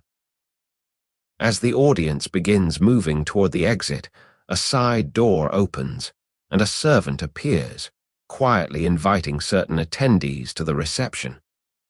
Pietro gets invited. You, through some combination of luck and good timing, also receive an invitation. The rest of the audience files out into the Venetian night, probably heading to taverns to discuss what they just heard and saw and thought they might have seen through decorative grilles that were supposed to preserve enclosure. The parlatorio at Sanzacaria is larger than the ones you've visited at other convents, and considerably more elegant. The grille here is a work of art itself, carved wood with inlaid mother-of-pearl, creating patterns that are beautiful and also conveniently transparent. The room on the visitor side has proper furniture, good lighting, and refreshments laid out on a side table, wine, small cakes, The kind of hospitality you'd expect at a secular gathering rather than a religious institution. The nuns begin filing in on their side of the grill, and there's something almost surreal about the scene. These women in habits, standing behind a barrier, yet somehow participating in what feels remarkably like a social event. They laugh. They chat with visitors they clearly recognize. They accept compliments on their performance with practiced grace that suggests they've done this many times before. Lucrezia appears, and Pietro moves toward that section of the grill immediately, like metal to a magnet. You watch their interaction from a distance. He speaks. She responds. Both of them leaning close to the wooden barrier that separates them by perhaps 18 inches, but might as well be 18 miles for all the good it does at preventing the obvious charge between them. You're in the Venetian State Archives, a building that smells like old paper, dust, and centuries of secrets that someone thought were important enough to preserve. The archivist, a thin man named Lorenzo, who treats documents the way other people treat religious relics, has laid out a collection of letters in front of you, handling each one with cotton gloves, and the kind of reverence that suggests he's aware these particular papers are small pieces of scandal preserved in ink. These were seized during an investigation in 1511, Lorenzo explains, his voice barely above a whisper, as if the dead might hear him gossiping about their correspondence. A reform commission confiscated them from San Zaccaria. Most were eventually returned or destroyed, but a few remained in official files. Evidence, technically, though evidence of what exactly has been debated for decades. The letters are in various hands, some elegant and educated, others more roughly formed but still literate. Renaissance Italian, of course, which means even if you can read it, you're reading through layers of formality and convention that make the actual meaning sometimes difficult to parse. Love letters in the 16th century don't say, "I love you," directly. They reference Petrarch, they employ elaborate metaphors, they construct entire edifices of poetic language around feelings that modern people would express in about 5 words. Lorenzo points to one letter in particular, written in a neat hand on expensive paper. This one is from a nun. We know because it was found in her cell during the investigation, to a man identified only as G. The content is ambiguous. You read, "My dearest friend, your visit yesterday brought light to hours that otherwise know only shadow. To speak with you, even through the barrier that necessity imposes, is to remember that the world beyond these walls continues in beauty and variety. I await our next conversation as a garden awaits rain." It's lovely, actually. Poetic without being overwrought, emotional without being explicit. But here's the question. Is this a love letter or just a friendship expressed in the flowery language that was normal for the period? Dearest friend could mean anything. Light to hours could be metaphorical. Await as a garden awaits rain is romantic, sure, but romance in correspondence doesn't necessarily mean romance in practice. Now read this one, Lorenzo says, indicating a different letter. Same nun, same recipient, written approximately 3 months later. Gee, I grow desperate with longing. The nights especially are difficult, knowing you are somewhere in Venice while I am trapped here. Sister Agata sleeps more soundly now. We have perhaps an hour after the 10th bell before she wakes.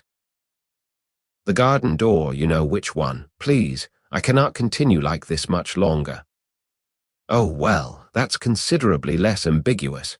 Is there a response, you ask? Did G write back? Lorenzo produces another letter, this one in a different hand, masculine, bold, the kind of penmanship that suggests education and confidence. G did indeed write back. This was intercepted by a portress who was cooperating with investigators. It never reached the intended recipient, the letter from G. My heart, I share your desperation, but the risk grows daily. Brother Aurelio watches everything, the neighbors gossip, even the servants seem suspicious. I've made arrangements. My cousin has a boat that moors near the north wall. If you can reach the water gate at the appointed hour, we could have perhaps an evening of freedom. I know what I'm asking. I know what you risk. But God forgive me, I cannot abandon hope of truly being with you. This is no longer ambiguous. This is a plan. An escape, or at least a temporary escape, coordinated through correspondence that was supposed to be monitored but obviously wasn't being monitored effectively. The water gate. Venice has hundreds of them, small doors at water level where boats can deliver goods directly to buildings. Most are locked. Some apparently are not. Did it happen? You ask Lorenzo. The meeting at the water gate. He shrugs, a gesture that contains entire dissertations on historical uncertainty. We have the letters, but we don't have evidence of the meeting itself. Either it never occurred, or it occurred successfully and left no record, or it occurred and was discovered but the discovery was suppressed to avoid scandal.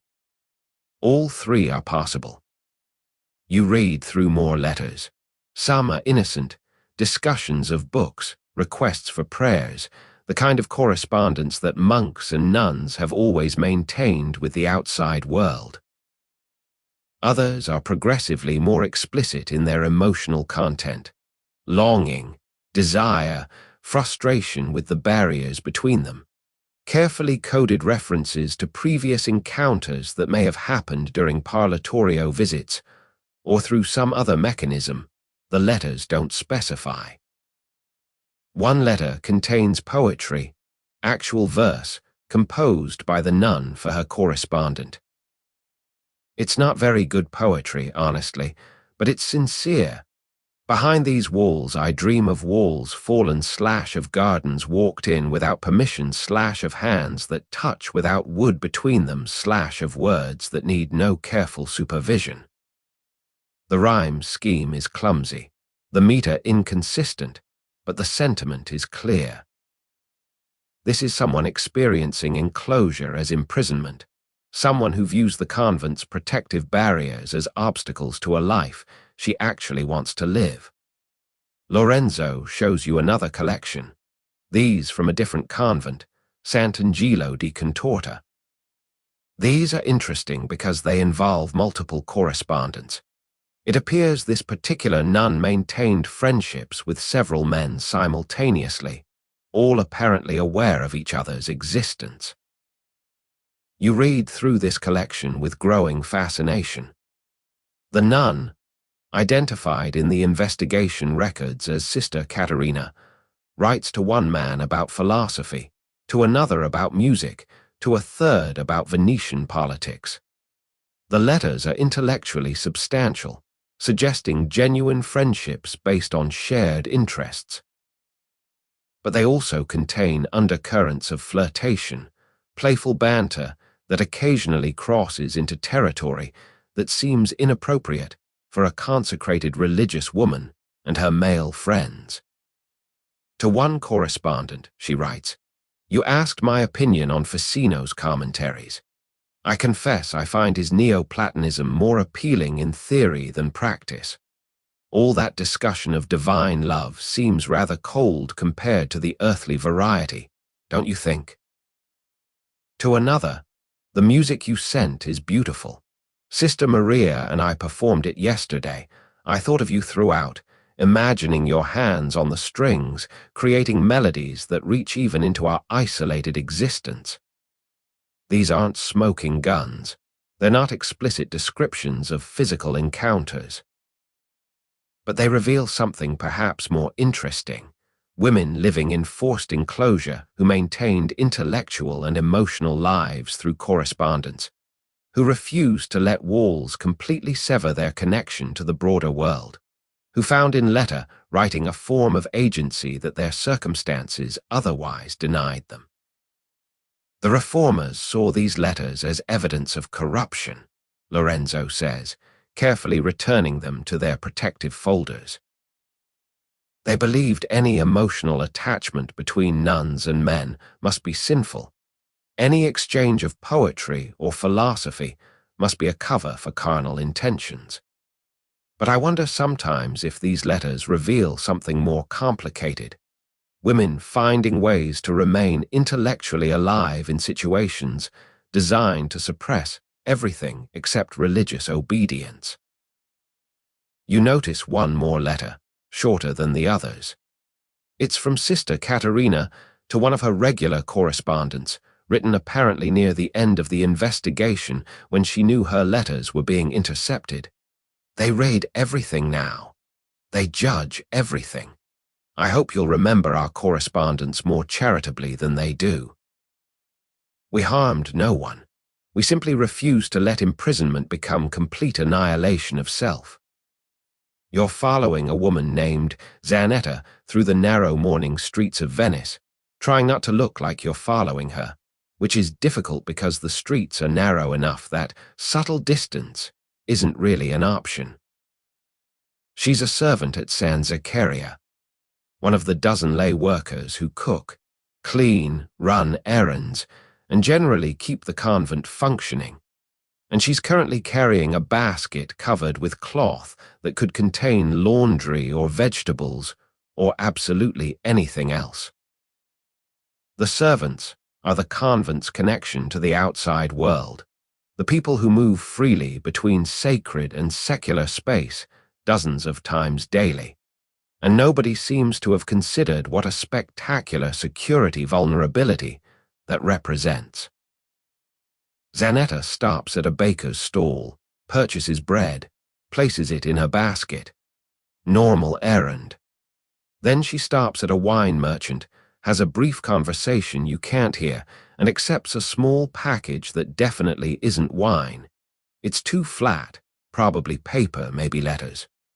The wine merchant glances around nervously before handing it over, which suggests this isn't a standard commercial transaction.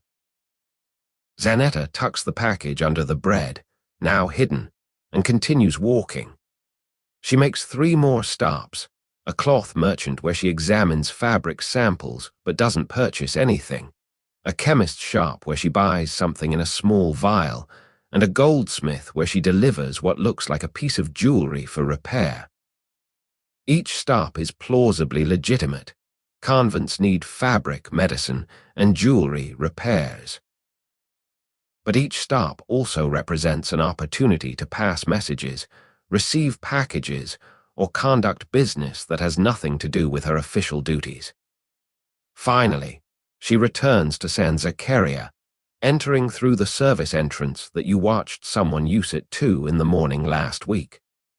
The door opens for her immediately, and she disappears inside with her basket of bread and secrets. You learn more about the servant situation from a woman named Illicit, who worked at Santa Maria del Vergine for 6 years before leaving under circumstances she describes vaguely as a disagreement about duties.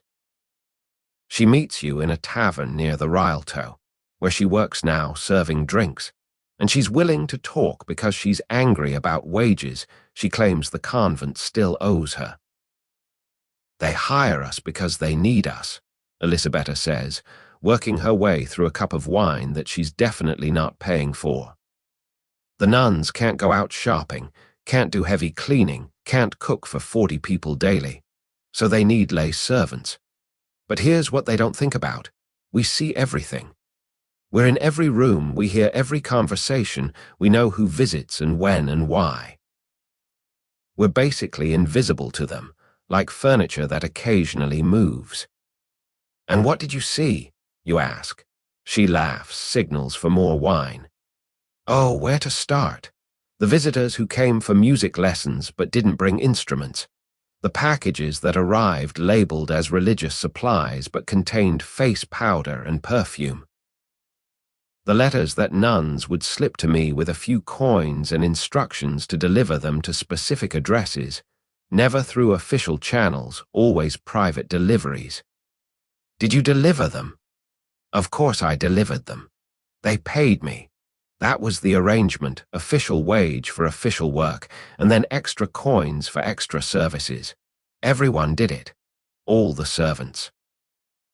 The portress knew. The Mother Superior probably knew, but as long as nobody made it obvious, everyone pretended not to notice. This is the systemic problem that reformers keep running into. The servants aren't just enabling misconduct. They're economically incentivized to enable it. A servant who asks no questions and delivers every message receives tips that can double her official wages. A servant who insists on proper procedure receives only her base pay and probably gets replaced by someone more flexible.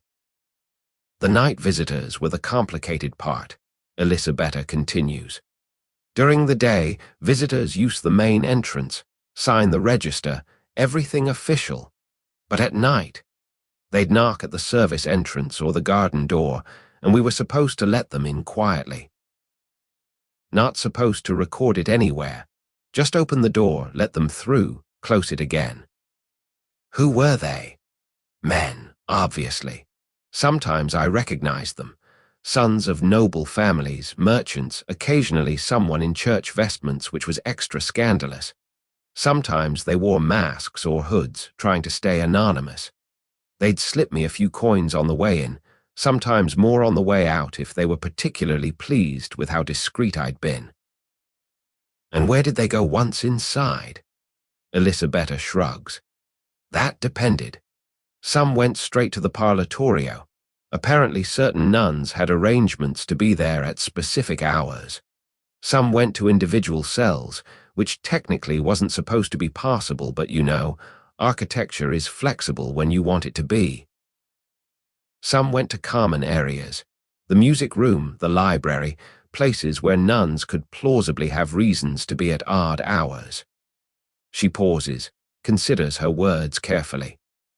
Look, I don't think every visit was sexual. Some probably were, sure, but not all. Sometimes men came to deliver things or collect things or have conversations that needed privacy. Remember, these nuns are from wealthy families. They still have business interests, property concerns, family matters that require consultation. The convent isn't supposed to be a complete severing from worldly affairs. It's more like a parallel existence where worldly affairs continue, but through different channels. This is actually an important distinction that the scandalized reports tend to miss. Yes, men visit convents at inappropriate hours, but inappropriate hour doesn't necessarily mean inappropriate activity. A business meeting at midnight is odd, but it's not necessarily immoral. A family member visiting at night might be avoiding daytime scrutiny for legitimate reasons. Maybe the family is embarrassed about having a daughter in a convent. Maybe there are inheritance disputes being conducted privately. Maybe someone needs legal advice, and the only family member qualified to give it is technically supposed to be enclosed. Or maybe they're exactly what they look like. Men visiting women for reasons that have nothing to do with business or family, and everything to do with the fact that healthy humans confined without choice tend to seek connection wherever they can find it. What made you leave? You ask Elisabetta. She's quiet for a moment then. I was asked to do something I wasn't comfortable with. Smuggle in not just a letter but a man, hide him in a laundry cart to get him past the portress who was less flexible than others. I said no. They said I could be replaced, so I left before they replaced me. She finishes her wine. I don't judge the nuns, understand. Most of them didn't choose to be there. They're making the best of impossible situations. But the system requires everyone to lie constantly. The nuns lie about following rules, the servants lie about what they enable, the administrators lie about what they know. Eventually, all that lying just felt like too much work for what they were paying me. You spend the rest of the afternoon watching other convents, observing their servants coming and going. At Santa Chiara, you count 8 separate errands by 4 different servants within 3 hours. At Sant'Angelo, a servant exits carrying what's clearly laundry, but returns with a basket that's definitely heavier than laundry should be. At San Zaccaria, you watch Zanetta exit again. She's extraordinarily busy for someone whose job is theoretically domestic service. And this time she goes directly to a palazzo you recognize as belonging to the Mosnigo family. She's inside for perhaps 15 minutes, then emerges without her basket and walks quickly back toward the convent. Whatever she delivered, it's staying with the Mosnigos. Whatever she's returning with, messages, instructions, information, it's invisible. You're attending another concert, this time at Santa Maria del Vergine, and the church is packed with an audience that looks more like they're attending opera than religious service. The women are wearing their finest gowns, silk in colors that border on scandalous, jewels that catch candlelight and throw it back in expensive sparkles.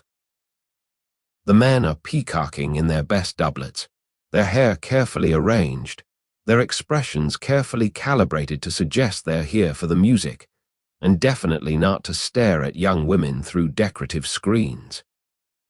The concert itself is being advertised as a performance of sacred motets, which is technically accurate, but wildly undersells what's actually happening. Yes, the text is sacred, something about the Virgin Mary, naturally. But the musical setting is so elaborate, so theatrical, so deliberately designed to showcase individual voices and create dramatic effects that calling it sacred music feels like calling Venice a small fishing village. Technically true, but missing the entire point. The nuns begin performing, and within 30 seconds you understand why people travel from across Europe to hear Venetian convent concerts.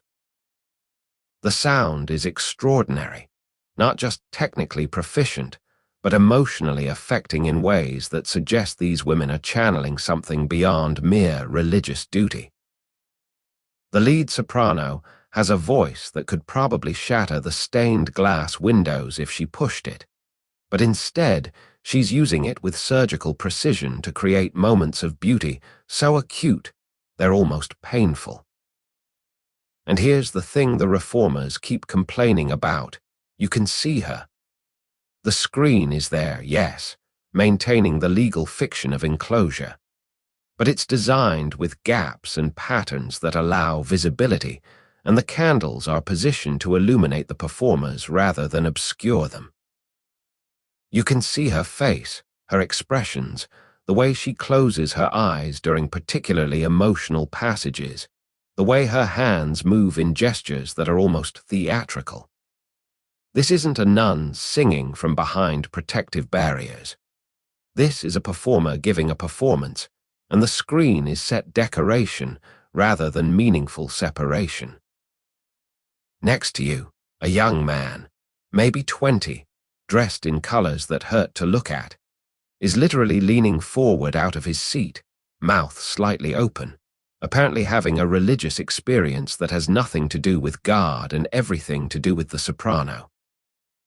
When the piece ends and the audience erupts in applause, actual applause in a church during what's supposedly a religious service, he's clapping harder than anyone, and when the soprano bows, she bows. In church, during a sacred concert, he's on his feet shouting "Brava, brava," like he's at the theater, which, in a very real sense, he is. During a brief intermission, you overhear conversations that reveal just how completely the line between sacred and secular has dissolved. 2 merchants are discussing which convent has the best soprano section. A group of young nobles is comparing various nuns' techniques, using terminology that belongs in musical criticism rather than religious observation. An older woman is explaining to her daughter that attending these concerts is essential for a proper Venetian education. You need to understand music, and where better to hear it than at convent performances? Nobody, literally nobody, is discussing the religious content of what they are hearing. The text could be about anything. It could be a shopping list set to music. The audience is here for the performance, the spectacle, the opportunity to see through screens and hear, without obstruction, women who are theoretically removed from worldly attention, but who are in practice the biggest celebrities in Venice's cultural scene. The second half of the concert includes a piece that's even more elaborate, a dramatic motet that tells the story of Judith beheading Holofernes.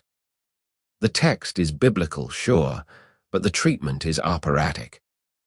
When the soprano reaches the moment of beheading, she hits a high note that's so powerful, so viscerally dramatic, that several audience members gasp audibly. This isn't contemplative religious music. This is entertainment, designed to provoke emotional response, performed by women who are very aware they're performing and who seem to be enjoying the attention. After the concert, there's the usual reception in the parlatorio, and this time you notice something interesting. The nuns are arranged strategically on their side of the grille. The most beautiful or talented ones are positioned in spots with the best lighting and the most comfortable seating. The less attractive or older nuns are relegated to the edges. It's not random. Someone has choreographed this like a stage production, putting the stars in center positions where visitors will naturally congregate. The conversations through the grille are fascinating in their performance of propriety. Everyone is scrupulously polite, discussing the music in formal terms, complimenting the performance with elaborate courtesy. But underneath the formal language, there's an undercurrent of flirtation that's obvious to anyone paying attention. The way a young noble positions himself directly across from a particular nun. The way their conversation, while ostensibly about musical technique, includes eye contact that lasts slightly too long, smiles that suggest private jokes, references to previous conversations that hint at ongoing connection. You watch one interaction in particular, a man perhaps 30 years old, well-dressed, but not nobility, speaking with a nun who's maybe 25. They're discussing a madrigal. He heard it performed elsewhere. He's curious about her interpretation.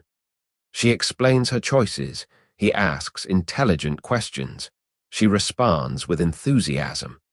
It's a genuine conversation between two people who both care about music, and it's also clearly more than that. The way he leans toward the grille, the way she mirrors his posture, the way they both seem oblivious to the dozens of other people in the room. This is what the convent concerts create, a space where nuns can be seen, heard, appreciated, and connected with the outside world in ways that their enclosed status supposedly prevents. The music is real. Nobody's faking the talent or the training. But the concerts also serve a social function that has nothing to do with glorifying God and everything to do with making convent life bearable for women who are essentially on permanent display. An older nun, clearly someone with authority, maybe the Mother Superior, is managing the room with the efficiency of a hostess at a secular gathering. She's directing conversations, making introductions, ensuring the more prestigious visitors get time with the most notable nuns. She's working the room, in other words, treating this reception like a networking event where connections are being formed and maintained that will benefit the convent through donations, commissions, and ongoing support from influential families. You notice a servant circulating with refreshments, watered wine and small cakes, offered to visitors, but not to the nuns on the other side of the grille. This detail is interesting because it acknowledges that the nuns can't fully participate in secular hospitality, while still creating an atmosphere of social gathering. The visitors eat and drink while conversing through the barrier, creating this odd tableau where one side is having a party and the other side is participating in the party from behind wood and virtue. As the evening winds down and visitors begin departing, you hear one young noble say to his companion, "Same time next month. I heard they're performing Palestrina." His friend responds, "Wouldn't miss it. Did you see Sister Giovanna tonight? That voice, absolutely divine. Divine." The word choice is perfect, technically religious, actually aesthetic, unconsciously revealing that what he's appreciating has very little to do with divinity and everything to do with a beautiful woman performing beautifully. You're sitting across from Sister Ippolita in a small, austere room at the Reformed convent of Santi Rocco e Margherita, and the contrast with San Zaccaria couldn't be more stark. This room is cold, barely furnished, lit by a single window that's more functional than decorative. Sister Ippolita herself looks like someone who's decided that comfort is suspiciously worldly. Her habit is rough wool, her face is scrubbed clean of anything resembling vanity, and her hands are red and chapped from work that apparently nobody else is doing for her here. She spent 7 years at San Zaccaria before transferring here 2 years ago, and she's willing to talk about what she witnessed because she believes silence is complicity. Or at least that's what she says. You're starting to suspect her motives might be more complicated: anger at former sisters who excluded her, resentment at a system that never quite worked in her favor, the particular righteousness of someone who's chosen a harder path and needs everyone else's path to be wrong to justify her choice. "I was 15 when my father placed me at San Zaccaria," she begins, her voice carrying that flat quality of someone reciting a story she's told many times.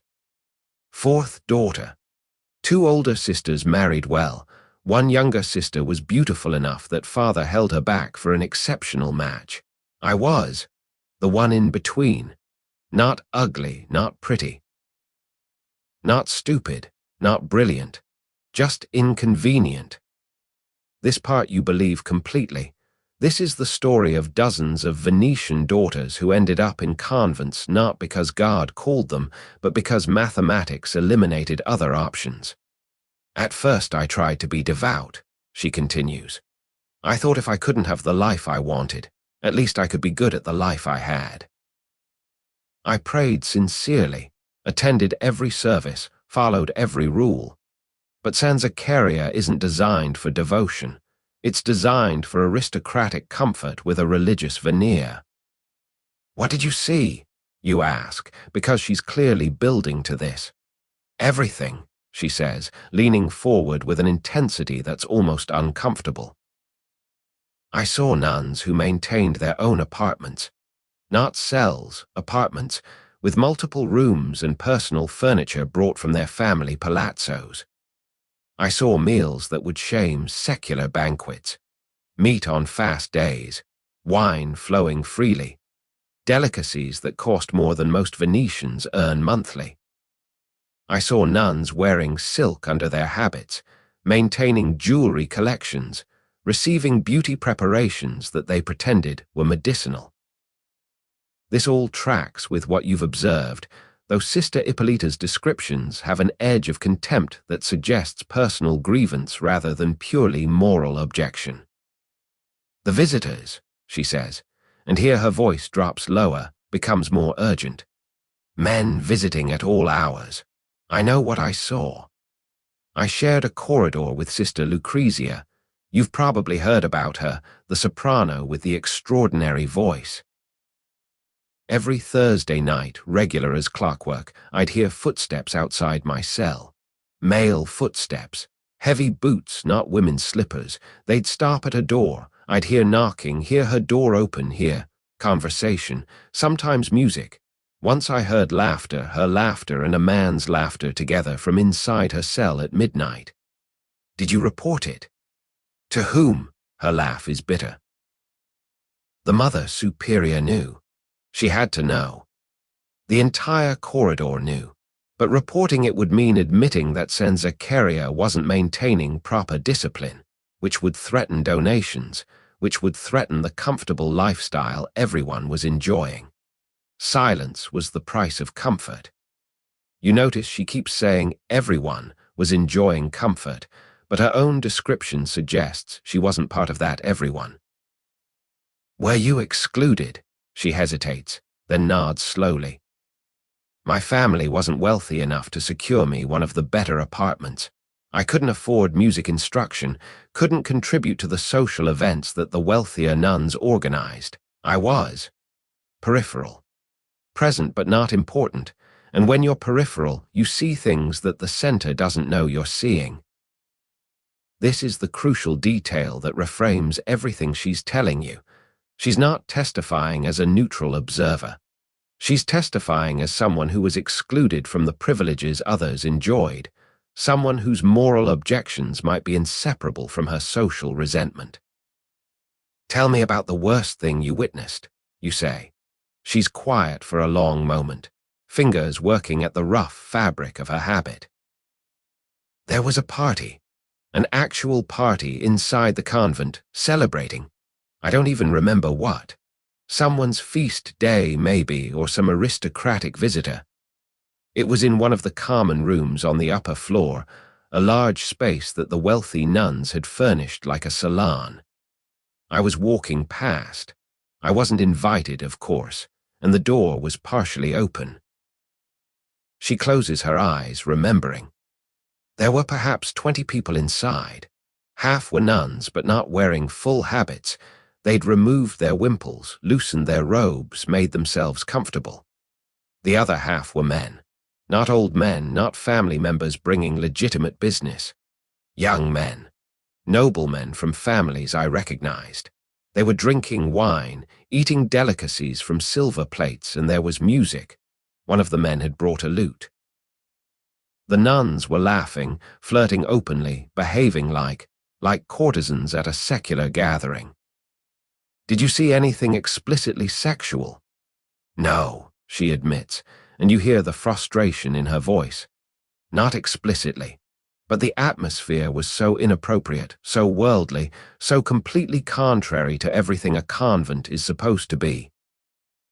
One of the men had his hand very close to Sister Caterina's hand on the table, not touching, but close enough that the intention was obvious. Another was whispering something to Sister Arcangela that made her laugh and blush. It was a scene from worldly society transported into a space that's supposed to be sacred. Here's the problem with Sister Ippolita's testimony. Everything she's describing probably happened, but her interpretation of what it means is colored by her exclusion from it. To her, the party was evidence of corruption. To the participants, it might have been a brief respite from the suffocating boredom of enclosed life, a few hours of normal social interaction in a world that denied them almost all normal social interaction. Why did you finally leave San Zaccaria? You ask. I requested a transfer to a reformed house where the rules are actually followed, where poverty means poverty, not poverty with personal silk undergarments, where enclosure means enclosure, not enclosure with secret doors and complicit servants. Where devotion is the priority, not maintaining comfortable lifestyles for women who never wanted to be nuns in the first place. And is it better here? For the first time, she shows uncertainty. It's stricter, more austere, more genuinely religious, I suppose. We follow the rules, all of them. She pauses. It's also lonelier, colder, harder. At San Zaccaria, even though I disapproved of the laxity, there was life. Here there's only duty. This admission is remarkably honest, and it complicates everything she's testified to. Because yes, San Zaccaria was lax. Yes, misconduct probably occurred. But that laxity also created a livable environment for women who'd been imprisoned against their will. The strict alternative sister Ippolita chose might be more virtuous, but it's also more punishing, and she's just admitted it's barely tolerable even for someone who chose it voluntarily. If you could change one thing about how Venice handles convents, what would it be? You ask. She thinks for a long moment. Stop forcing girls into them. That's the root problem. If every nun chose her vocation freely, genuinely wanted to be there, then maintaining strict discipline would be easier because no one would be constantly seeking escape.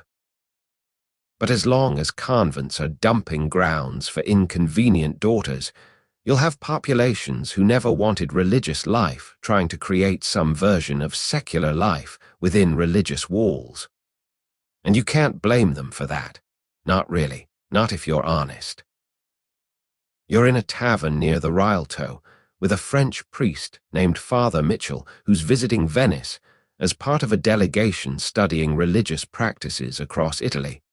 And he's drinking wine while expressing increasingly bewildered opinions about what he's observed. He's from Lyon, where convents apparently operate according to principles that Venice has never heard of and wouldn't follow if it had. And the culture shock is written across his face like a map of ecclesiastical horror. In France, he says, pouring himself more wine with the determination of someone who needs fortification against reality. When we say a convent maintains enclosure, we mean enclosure. The nuns do not receive visitors except through a double grille, two separate barriers with space between them, making it physically impossible to pass objects or, God forbid, touch hands. Letters are read by the Mother Superior before delivery. Male visitors are limited to immediate family members and approved confessors. Music instruction, if permitted at all, is conducted by women or elderly priests who are above suspicion. And does it work? You ask. He considers this. It works in the sense that scandals are rare. Whether it works in the sense of creating genuine devotion or merely creating genuine misery is perhaps a different question. Father Mitchell has spent 3 weeks in Venice, and his notes. He shows you his journal, filled with observations written in increasingly frantic handwriting, reveal a man watching everything he thought he understood about monastic life dissolve into Venetian exceptionalism. He's visited 6 convents so far, and each one has violated principles he'd considered fundamental. At San Zaccaria, he reads from his notes, I observed a parlatorio where male visitors and nuns conversed with minimal supervision through a grille so decorative it provides no real barrier. The conversations were animated, familiar, sometimes bordering on flirtatious. When I expressed concern to the Mother Superior, she looked at me as if I were mad and explained that these men were family members, business associates, or music instructors, all perfectly legitimate. When I asked why family visits required 2 hours of animated conversation weekly, she suggested I didn't understand Venetian family bonds. He flips a page. At Santa Maria del Vergine, I attended a concert where nuns performed music that would be considered theatrical in Paris. The audience, largely male, largely young, applauded as if at an opera. Several men waited afterward at the parlatorio specifically to compliment individual performers. This is presented as normal, as culturally important, as something Venice is proud of rather than ashamed of. How do things work in Spain? You ask, because you're curious if anywhere in Europe has figured out a system that works. Spain is stricter even than France, Father Mitchell says. The reforms from the Council of Trent are taken extremely seriously. Convents practice clausura, absolute enclosure. Nuns rarely see anyone outside their community. Parlatorio visits are brief, supervised by multiple witnesses, and conducted through barriers that make conversation difficult. Some convents don't allow visitors at all except during specifically designated times once or twice yearly. And the result? Spanish convents have virtually no scandals, he admits, but they also have recruitment problems. Families resist placing daughters in institutions that severe. The nuns who are there, I've heard reports of deep unhappiness, illness, even madness from the isolation. It's effective but brutal. You're starting to understand that every European region has chosen a different point on the spectrum between laxity and severity, and each choice comes with different costs. Venice has chosen comfort and cultural vitality at the expense of strict discipline. Spain has chosen uncompromising enclosure at the expense of humanity. France sits somewhere in the middle, trying to balance competing demands. Father Mitchell orders more wine. He's going to have a spectacular headache tomorrow, and continues. What disturbs me most about Venice isn't the violations themselves, but the complete absence of shame about them. In France, if irregularities occur, at least people pretend to be scandalized. Here, the patriarch shrugs. The mother superiors explain it as cultural necessity. The families defend it as maintaining their daughter's quality of life. Nobody seems to think there's actually a problem. Maybe there isn't, you suggest. Maybe Venice has simply found a different accommodation between religious ideals and human reality. He looks at you like you've just suggested the earth is flat. There is no accommodation between vows of enclosure and men visiting convent cells at midnight. There is no middle ground between consecrated virginity and whatever is happening through those decorative grills. Either the vows mean something or they don't. But that's a very binary way of thinking, you argue. What if the vows mean something different in practice than in theory? What if Venice has developed a system where women can maintain religious identity while also maintaining human connection, where the forms of monastic life are preserved even as the substance gets negotiated? Father Mitchell drains his wine. That's sophistry. That's the kind of reasoning that leads to complete moral collapse. If vows are negotiable, if rules are flexible, if everything is subject to cultural interpretation, then nothing means anything. Venice isn't finding accommodation, it's creating institutionalized hypocrisy. An Italian priest at the next table, he's been eavesdropping shamelessly, leans over. Foreign clergy always say this.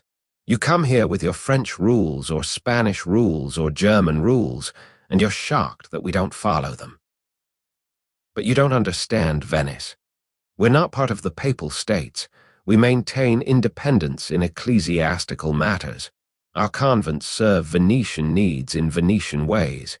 If that bothers you, perhaps you should study religion somewhere more comfortable for your sensibilities. Father Mitchell bristles. I'm not bothered by cultural differences. I'm bothered by the systematic violation of sacred vows in institutions that claim to be religious. And yet, the Italian priest counters, our convents don't close from lack of residents.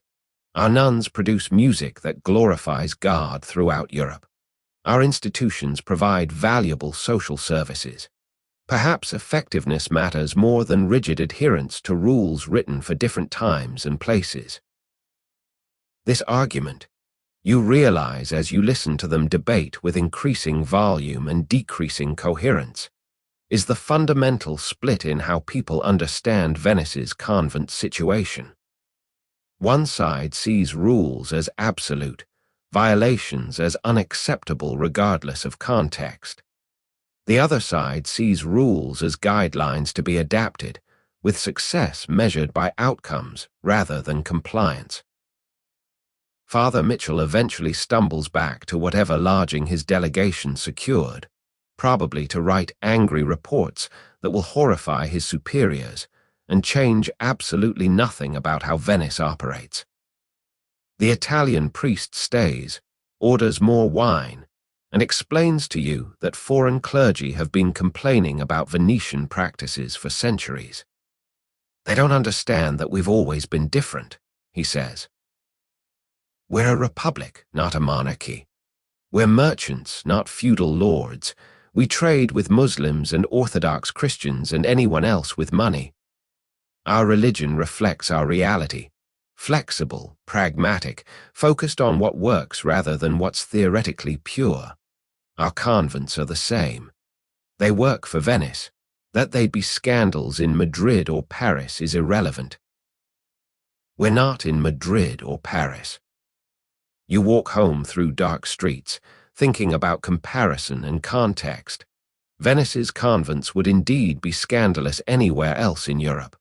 But anywhere else in Europe isn't Venice, doesn't have Venice's particular combination of wealth, independence, pragmatism, and cheerful disregard for authorities who try to impose external standards.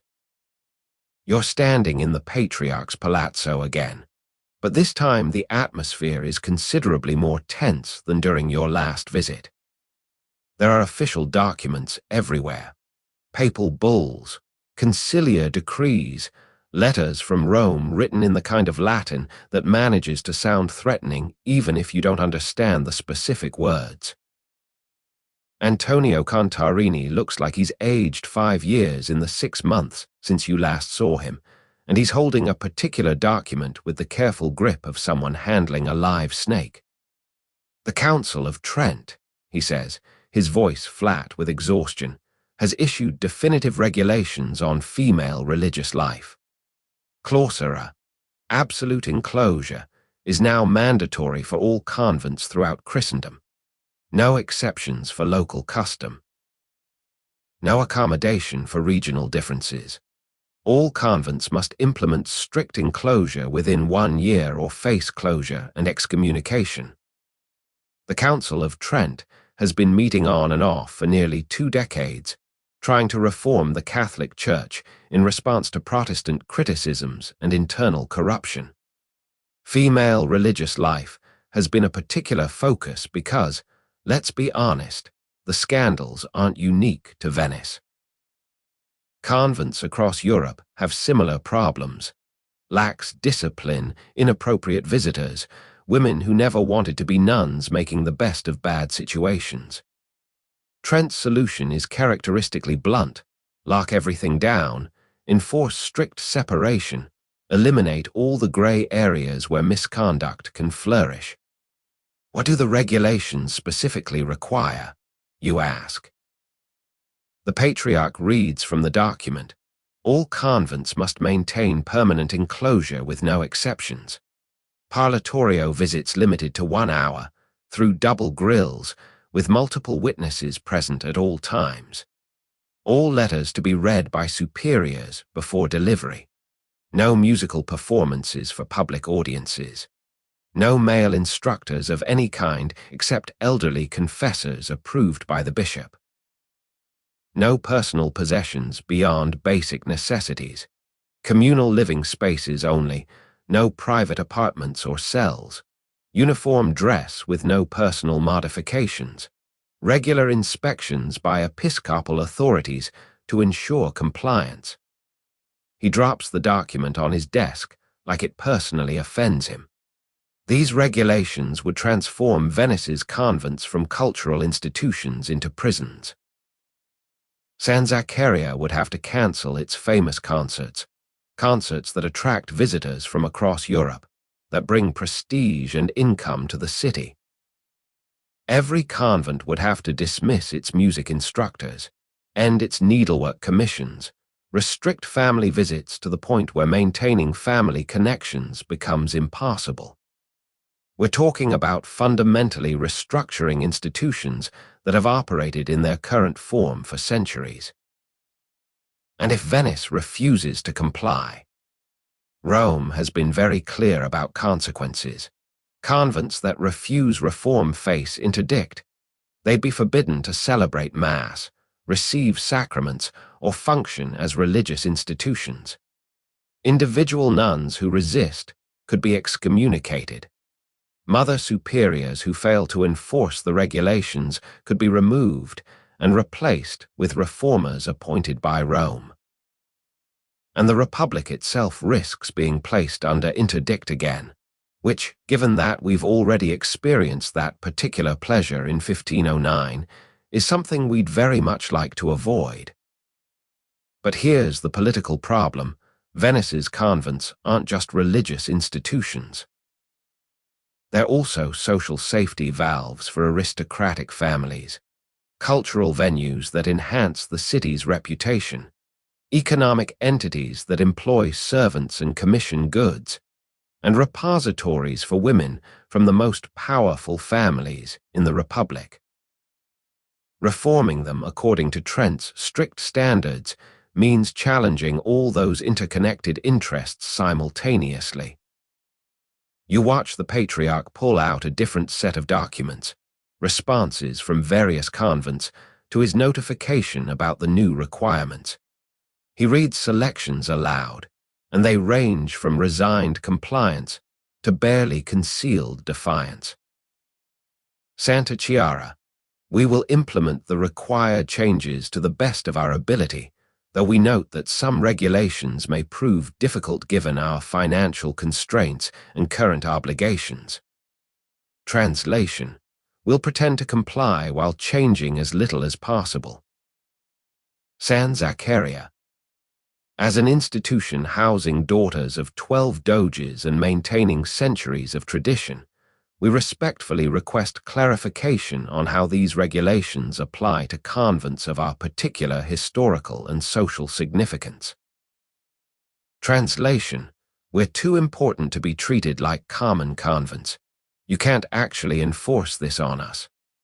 Santa Maria del Vergine, we eagerly embrace the opportunity for reform and will implement all requirements immediately, grateful for the chance to restore proper monastic discipline.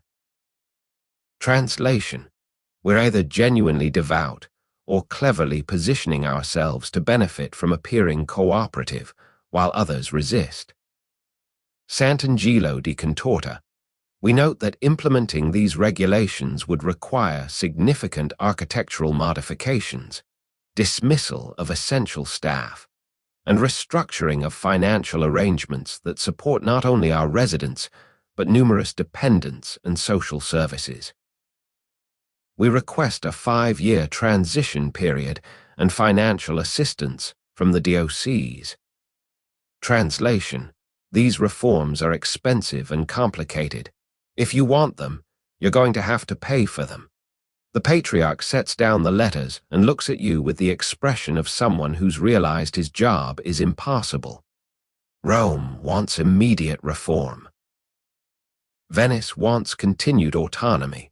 The convents want to avoid changes that would make life intolerable.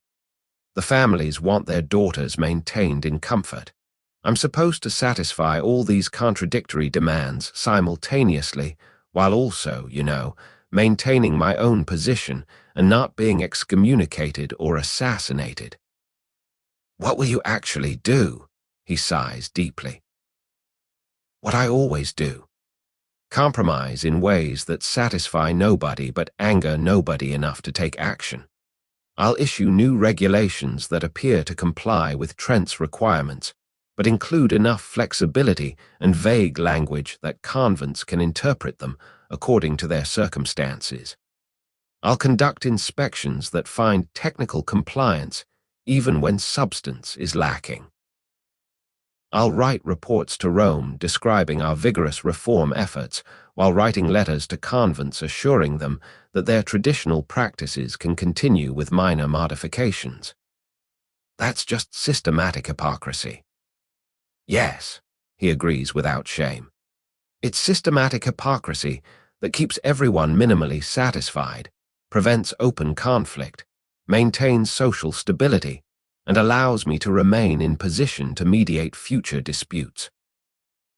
Welcome to ecclesiastical politics in Venice, where the goal is never solving problems, but managing them indefinitely.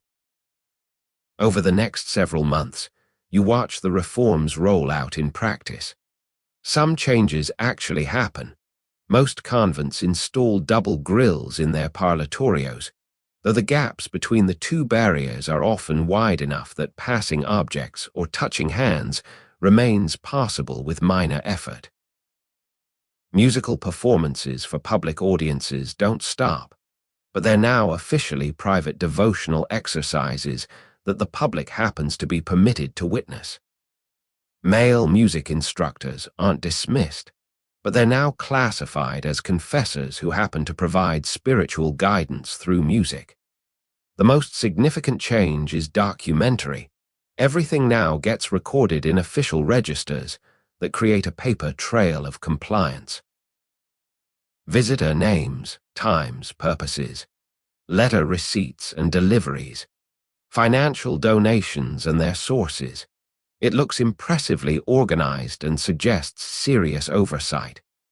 Of course, the registers only record what people choose to record, and there's no particular mechanism to verify that what's recorded matches what actually happens. But Rome receives reports showing pages of careful documentation, and that seems to satisfy the requirement for reform.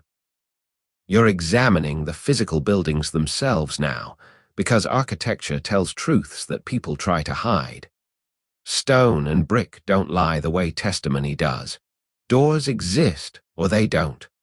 Walls either connect to neighboring buildings, or they maintain separation. And what you're discovering is that Venetian convent architecture is remarkably accommodating to exactly the kinds of access that enclosure is supposed to prevent. You start with San Zaccaria because it's the most notorious, and within an hour of examining the exterior, you found 3 separate entrances beyond the main ceremonial door. There's the service entrance you've been watching, obviously. But there's also a water gate, a small door at canal level where deliveries arrive by boat, and what appears to be a garden door that connects to a walled courtyard shared with the adjacent palazzo. That last one is particularly interesting, because the palazzo belongs to the Mosnigo family, who happen to have 2 daughters currently residing at San Zaccaria. You manage to talk your way into the palazzo, claiming to be an architect studying Venetian building techniques, which is technically true if you define studying loosely. And you discover that the shared courtyard has doors on both sides. The palazzo door is unlocked during the day for servants to access the garden. The convent door is supposed to be locked always, but you watch a servant open it from the inside without any apparent difficulty, step into the garden to cut herbs and return. She doesn't lock it behind her, just closes it. That night, you position yourself where you can observe both doors. Around midnight, a man exits the palazzo. You recognize him as one of the younger Mosnigo sons, crosses the garden, tries the convent door, and finds it opens. He slips inside. The entire process takes perhaps 30 seconds, and anyone watching from a window might not even notice it happened.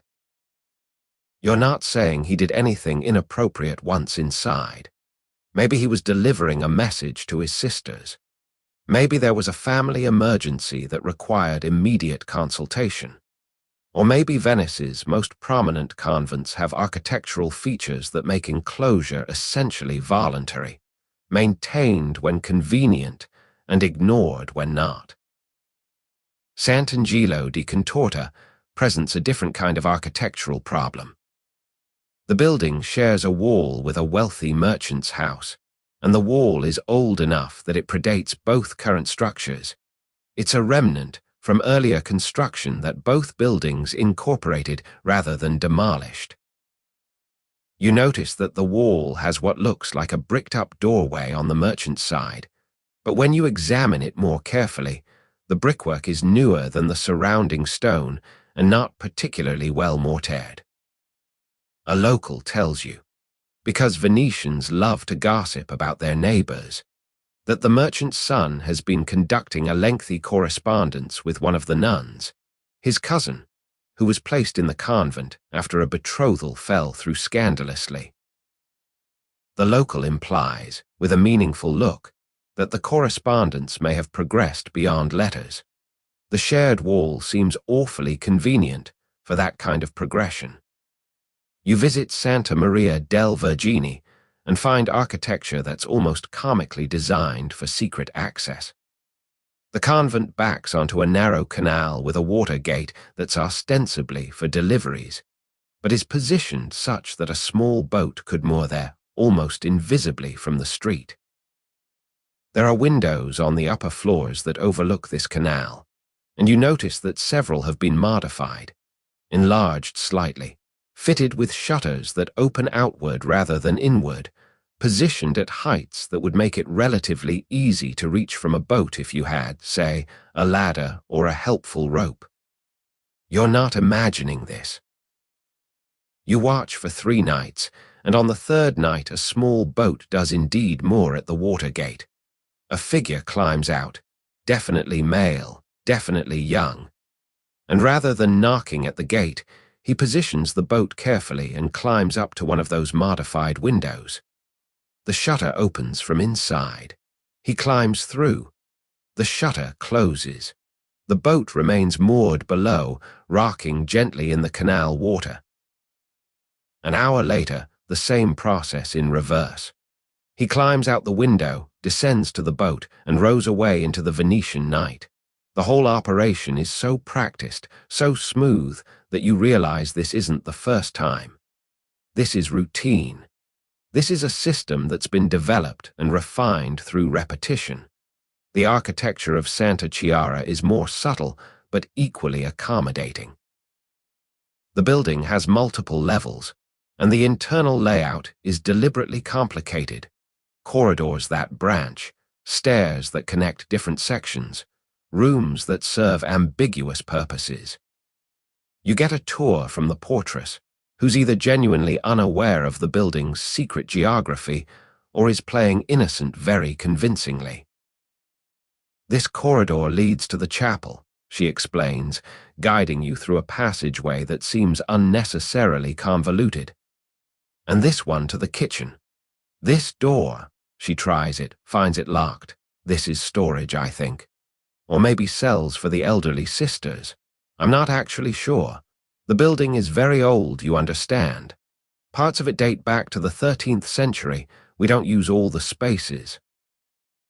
That locked door is interesting, because you remember seeing a window on the exterior that corresponds roughly to where that door should lead, and the window wasn't shuttered like a storage room.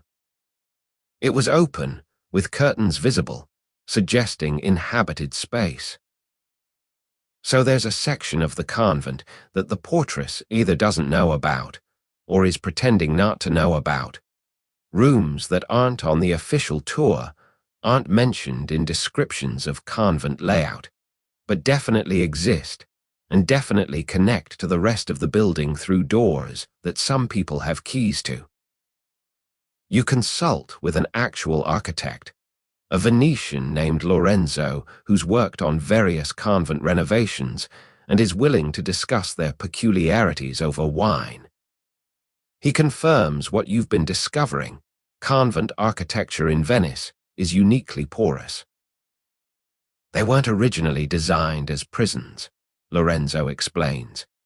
The oldest ones date from medieval periods when enclosure wasn't enforced strictly. They were built more like large homes or small palazzos, comfortable spaces for wealthy women to live communally, multiple entrances for servants and deliveries, gardens connecting to surrounding properties, interior layouts that prioritized comfort over security. And nobody's tried to fix this. Fix it how? You'd have to essentially demolish and rebuild. That's expensive, disruptive, and would require moving all the residents during construction. Plus, the families who have daughters in these convents don't want them more strictly enclosed. The current architecture suits everyone's purposes. It maintains the appearance of enclosure while allowing the flexibility that makes convent life tolerable. He shows you architectural drawings from a proposed renovation at San Zaccaria that was rejected by the Mother Superior. The plans would have eliminated several doors, sealed the connection to the neighboring palazzo, and created a single controlled entrance with proper monitoring capability. The rejection letter. Lorenzo saved it because he found it amusing. Explains that the renovations would compromise the building's historical character and create difficulties for essential deliveries and maintenance. Translation. We're not interested in actually being enclosed. Thank you very much. Every convent in Venice has at least one secret or semi-secret entrance, Lorenzo says confidentially. Some have multiple. Water gates that are supposed to be locked but aren't. Garden doors that connect to neighboring properties. Interior passages that bypass official entry points. I've done enough renovation work to see them all, and every time I suggest sealing them, I get told no. You're attempting something either extremely brave or extremely foolish. Spending an imagined night inside San Zaccaria, piecing together from all your observations and testimonies what actually happens when darkness falls and the city sleeps, and the supposed scandals either occur or don't occur depending on who's telling the story. This is reconstruction rather than direct observation, educated speculation based on architecture and testimony, and the patterns you've watched from outside. But sometimes the only way to understand something is to imagine yourself inside it. Let's say you're standing in the main corridor around the 10th hour of night, what we'd call 10 p.m. That transitional time when respectable activities end and questionable ones potentially begin. The corridor is lit by oil lamps placed at intervals, creating pools of light separated by shadows. You can hear the sounds of a religious community settling for night, prayers being concluded, footsteps moving toward cells, doors closing, the general quieting that happens when 40-some women prepare for sleep in close quarters. But not everyone is sleeping.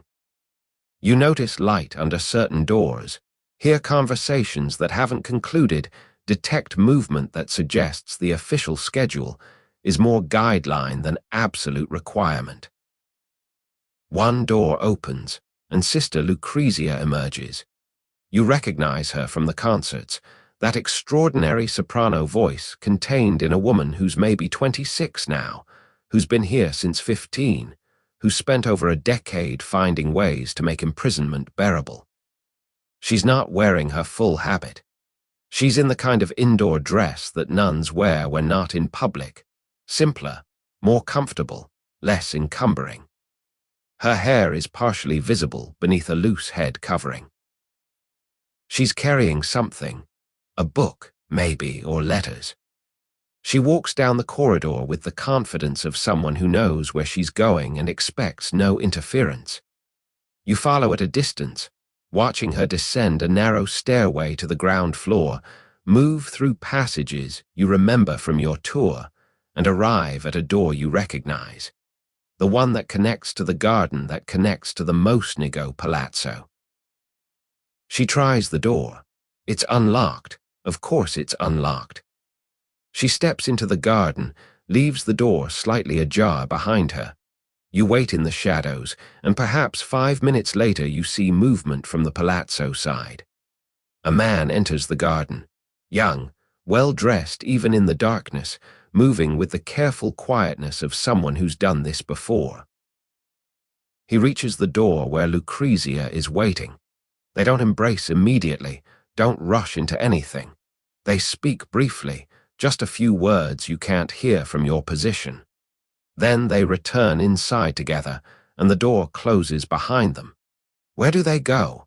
That's the question the testimony never quite answers because the witnesses never actually see. You imagine multiple possibilities. They might return to the parlatorio, which at this hour would be empty, and spend time talking through the grill that separates them slightly, but not insurmountably. That would be irregular, but not necessarily sexual.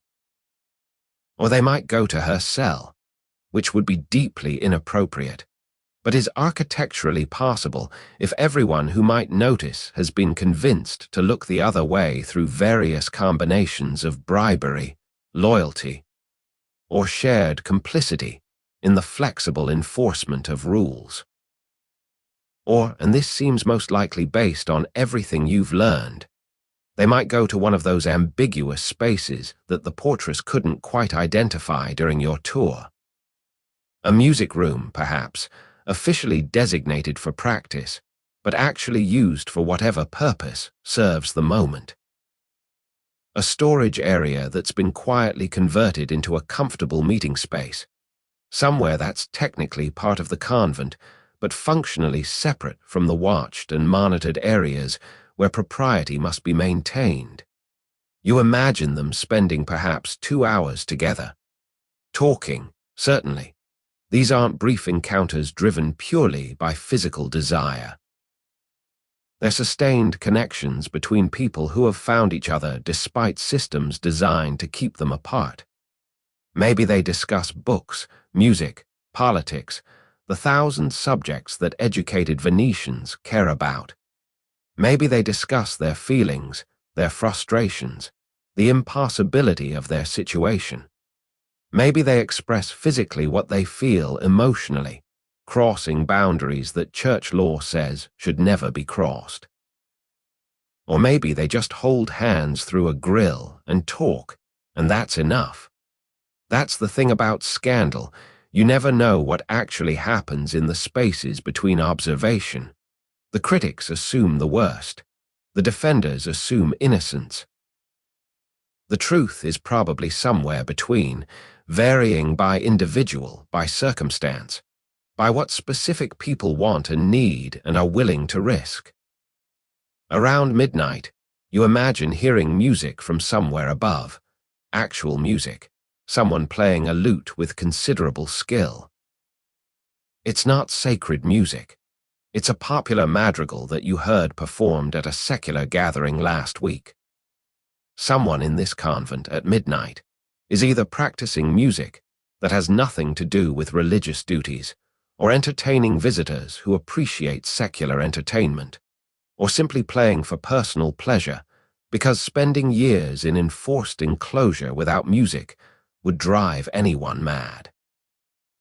You climb the stairs toward the sound and find yourself outside a room where light shows beneath the door.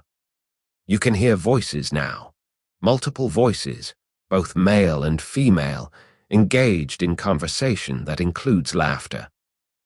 Not raucous laughter, not the sound of a drunken party, but genuine amusement, people enjoying each other's company. You count at least 3 different male voices, perhaps 5 or 6 female voices. A gathering, then. A social event happening inside a convent at midnight. You imagine what's inside, a room furnished more like a salon than a monastic cell, with comfortable seating arranged to facilitate conversation. Nuns who have removed the most restrictive parts of their habits made themselves comfortable for an evening of socializing. Men who have entered through various architectural accommodations, who have been invited by nuns who trust them, or at least trust them enough for tonight. Wine, probably. Nothing excessive, but enough to make conversation easier. Food, the kind of delicacies that arrive through servant networks and unofficial donations, things that aren't technically allowed, but that make life more pleasant. Is this a den of vice? Is this the bordello that the friars describe in their horrified reports?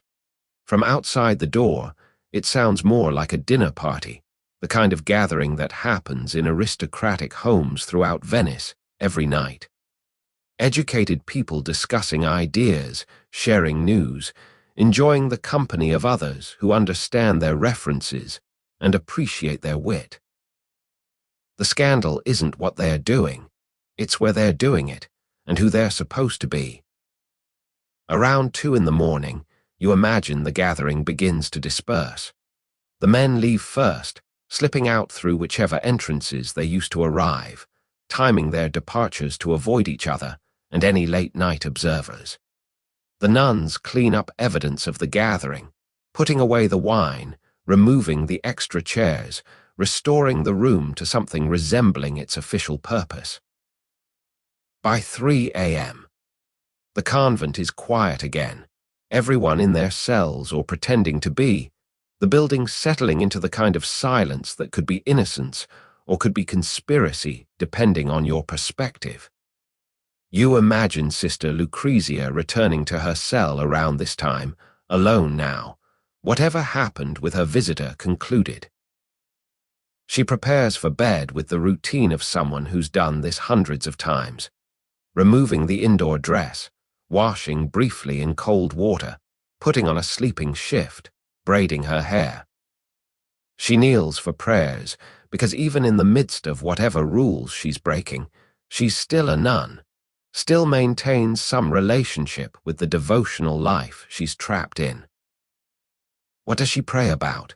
Forgiveness for transgression, gratitude for moments of connection in a life that offers too few, strength to continue enduring a vocation she never chose. Or maybe she doesn't pray about any of that. Maybe she prays for her family, for Venice, for abstract theological concerns that have nothing to do with the complicated human reality of her situation. By dawn, when bells ring for the first office and the convent returns to its official schedule, everything looks perfectly proper. The nuns file into chapel, sing their prayers with those extraordinary voices, participate in the rituals that structure their days. An observer seeing only this moment would never guess what happened during the night. And maybe nothing did happen.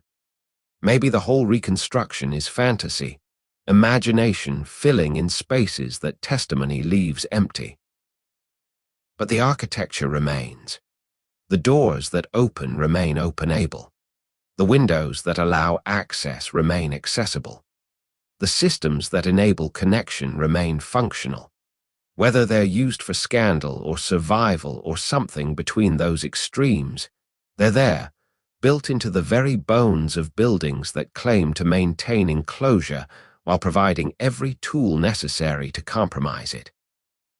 You're sitting with a legal scholar named Girolamo, who specializes in canon law and women's property rights, and he's explaining something that makes the entire scandal considerably more complicated than the simple narrative of corruption would suggest. The question isn't just whether inappropriate things happened in Venetian convents. The question is whether the women involved were victims or participants, whether they were being exploited or exercising what little agency their circumstances allowed. When we talk about consent, Girolamo says, spreading his hands in a gesture that encompasses complexity, we have to acknowledge that consent under coercion isn't really consent. Most of these women didn't choose monastic life. They were placed in convents by families who viewed them as economic problems to be solved. So from that perspective, everything that follows, every rule they're expected to obey, every vow they're held to, rests on a foundation of non-consent. This is the philosophical trap at the center of the whole situation. If a woman is forced to become a nun against her will, does she have any moral obligation to follow rules she never truly agreed to? And if she seeks connection, pleasure, or autonomy within her imprisonment, is that transgression or resistance? But, Girolamo continues, raising a finger, we also have to acknowledge that within the coerced situation, women made choices. Some chose strict observance, finding genuine meaning in religious life despite not choosing it initially. Others chose accommodation, following enough rules to avoid trouble while carving out spaces for personal autonomy. And some chose active resistance, deliberately violating expectations in ways that asserted their right to lives beyond what their families and church prescribed. You think about the women you've observed. Sister Lucrezia receiving her visitor in the garden. Was she a victim being exploited by a man who had more freedom and more power than she did? Or was she an agent making choices within constrained circumstances, choosing connection over isolation, even knowing the risks? The answer probably depends on details you'll never know, what their relationship actually consisted of, whether she felt pressured or empowered, whether she could have ended it if she wanted to, or whether social and economic pressures made refusal impossible. The power dynamics are crucial, Girolamo says. A nun behind convent walls has less power than a man who can come and go freely. She's economically dependent on her community, socially vulnerable to scandal, legally unable to leave or marry. So even if she appears to be participating willingly, we have to ask whether willing means anything in a context where all her alternatives are worse. But here's the counter-argument, denying women agency, insisting that they must be victims because they lack power, is its own form of oppression. It assumes women can't make meaningful choices unless circumstances are perfect, can't navigate complexity, can't decide for themselves what risks are worth taking. Some of the nuns you've encountered seem remarkably self-possessed, aware of their situations, and actively managing them rather than being passively managed by them. You mentioned Sister Arcangela and her carnival excursion, wearing a mask, purchasing wine, meeting someone in public. That seemed like active choice rather than victimization. Girolamo nods thoughtfully. Yes, and that's an example of women using the tools available to them, in this case, carnival's anonymity, to claim freedoms they're otherwise denied. Is that resistance, or rebellion, or simply survival?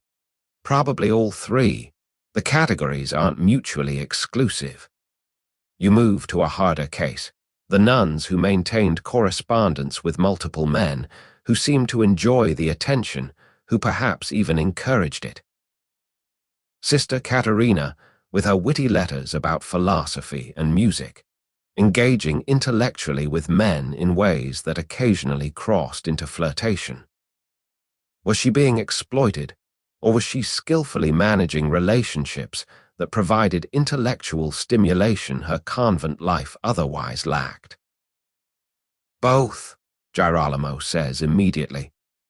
She was working within a system that denied her education, denied her intellectual community, denied her virtually everything except religious obedience. So she found cracks in that system and used them brilliantly. That's agency. But the fact that she had to use cracks, had to operate in secret, had to risk scandal and punishment, that's oppression. She was both victim of the system and agent within it. The conversation turns to the question of the men involved. They had all the power in these situations, didn't they? They could come and go freely, couldn't be enclosed against their will, faced far less social penalty if scandal emerged. So even in relationships that appeared mutual, wasn't there inherent exploitation in the power differential? Sometimes, Girolamo admits, probably often, men taking advantage of women who couldn't refuse them, who needed their financial support, who were desperate for connection and willing to accept exploitative terms to get it. That definitely happened. But, you sense there's a but coming, but not always. Some of these relationships seem to have been genuinely affectionate, relatively equal within the constraints. The letters you found in the archives, some of them show real tenderness, mutual concern, relationships that transcended the power differential even if they couldn't eliminate it. And some of the men were taking genuine risks too. Scandal could damage their reputations, their marriage prospects, their standing in families and business communities. They weren't immune to consequences. You think about the gatherings you've heard described, the midnight parties with music and wine and conversation. Were the women there being exploited, or were they creating social spaces that made imprisonment bearable? Were the men intruders violating sacred space or guests invited by women who wanted company? The answer, frustratingly, is probably it depends on which gathering, which women, which men, what actually happened versus what observers assumed happened. Some gatherings were probably exploitative, some were probably mutual, some were probably women skillfully extracting resources and entertainment from men who thought they were the ones in control. Here's what troubles me most, Girolamo says quietly. The reformers who want to crack down on convent laxity, they claim to be protecting women from exploitation. But their solution is stricter enclosure, more surveillance, harsher punishment for violations. They're not offering women freedom or choice. They're offering a different, more complete form of imprisonment, one that eliminates even the small spaces of autonomy that lax convents provided. This is the cruel irony. The reform movement that claims moral authority is actually reducing women's agency further. The strict enclosure mandated by Trent doesn't give women choice. It eliminates their ability to choose anything except complete obedience. The lax convents at least offered some room for negotiation, some possibility of connection, some ways to maintain personhood within imprisonment. So what's the right answer, you ask? How do you balance protection from exploitation with respect for agency?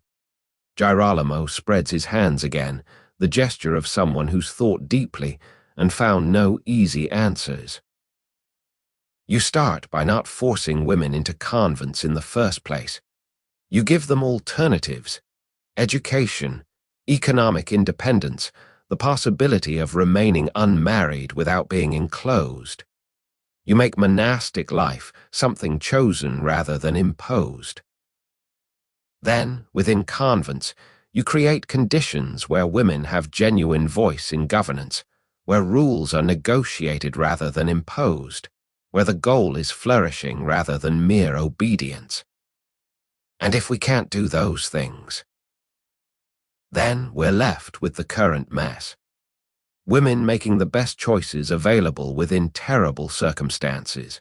Some choices looking like agency, some looking like exploitation, most looking like complicated combinations that resist simple moral categorization.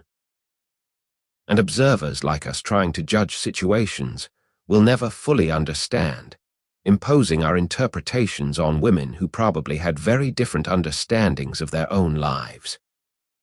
You're wading through investigation records now, years of them, stacked in the archives like monuments to futility. Every decade or so, someone with authority and good intentions decides that this time, finally, they're going to get to the bottom of the convent scandal.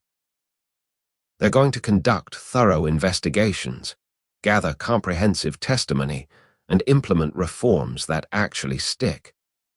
And every time, the investigation produces volumes of documentation, a few minor penalties, and ultimately changes nothing fundamental about how Venetian convents operate. The 1509 investigation is particularly instructive. A commission of 3 bishops, none of them Venetian, specifically chosen for their outside perspective, spent 6 months examining conditions at San Zaccaria, Santa Maria del Vergine, and Sant'Angelo di Contorta. They interviewed 47 witnesses, examined physical evidence, reviewed financial records, and produced a report that runs to nearly 200 pages of dense Latin text describing in meticulous detail all the ways these convents failed to maintain proper enclosure. Their conclusions were damning. We find systematic violations of monastic discipline, frequent and unsupervised contact between nuns and male visitors, evidence of inappropriate correspondence, financial arrangements that suggest improper relationships, and a general atmosphere of worldly comfort inconsistent with vows of poverty and separation from secular concerns.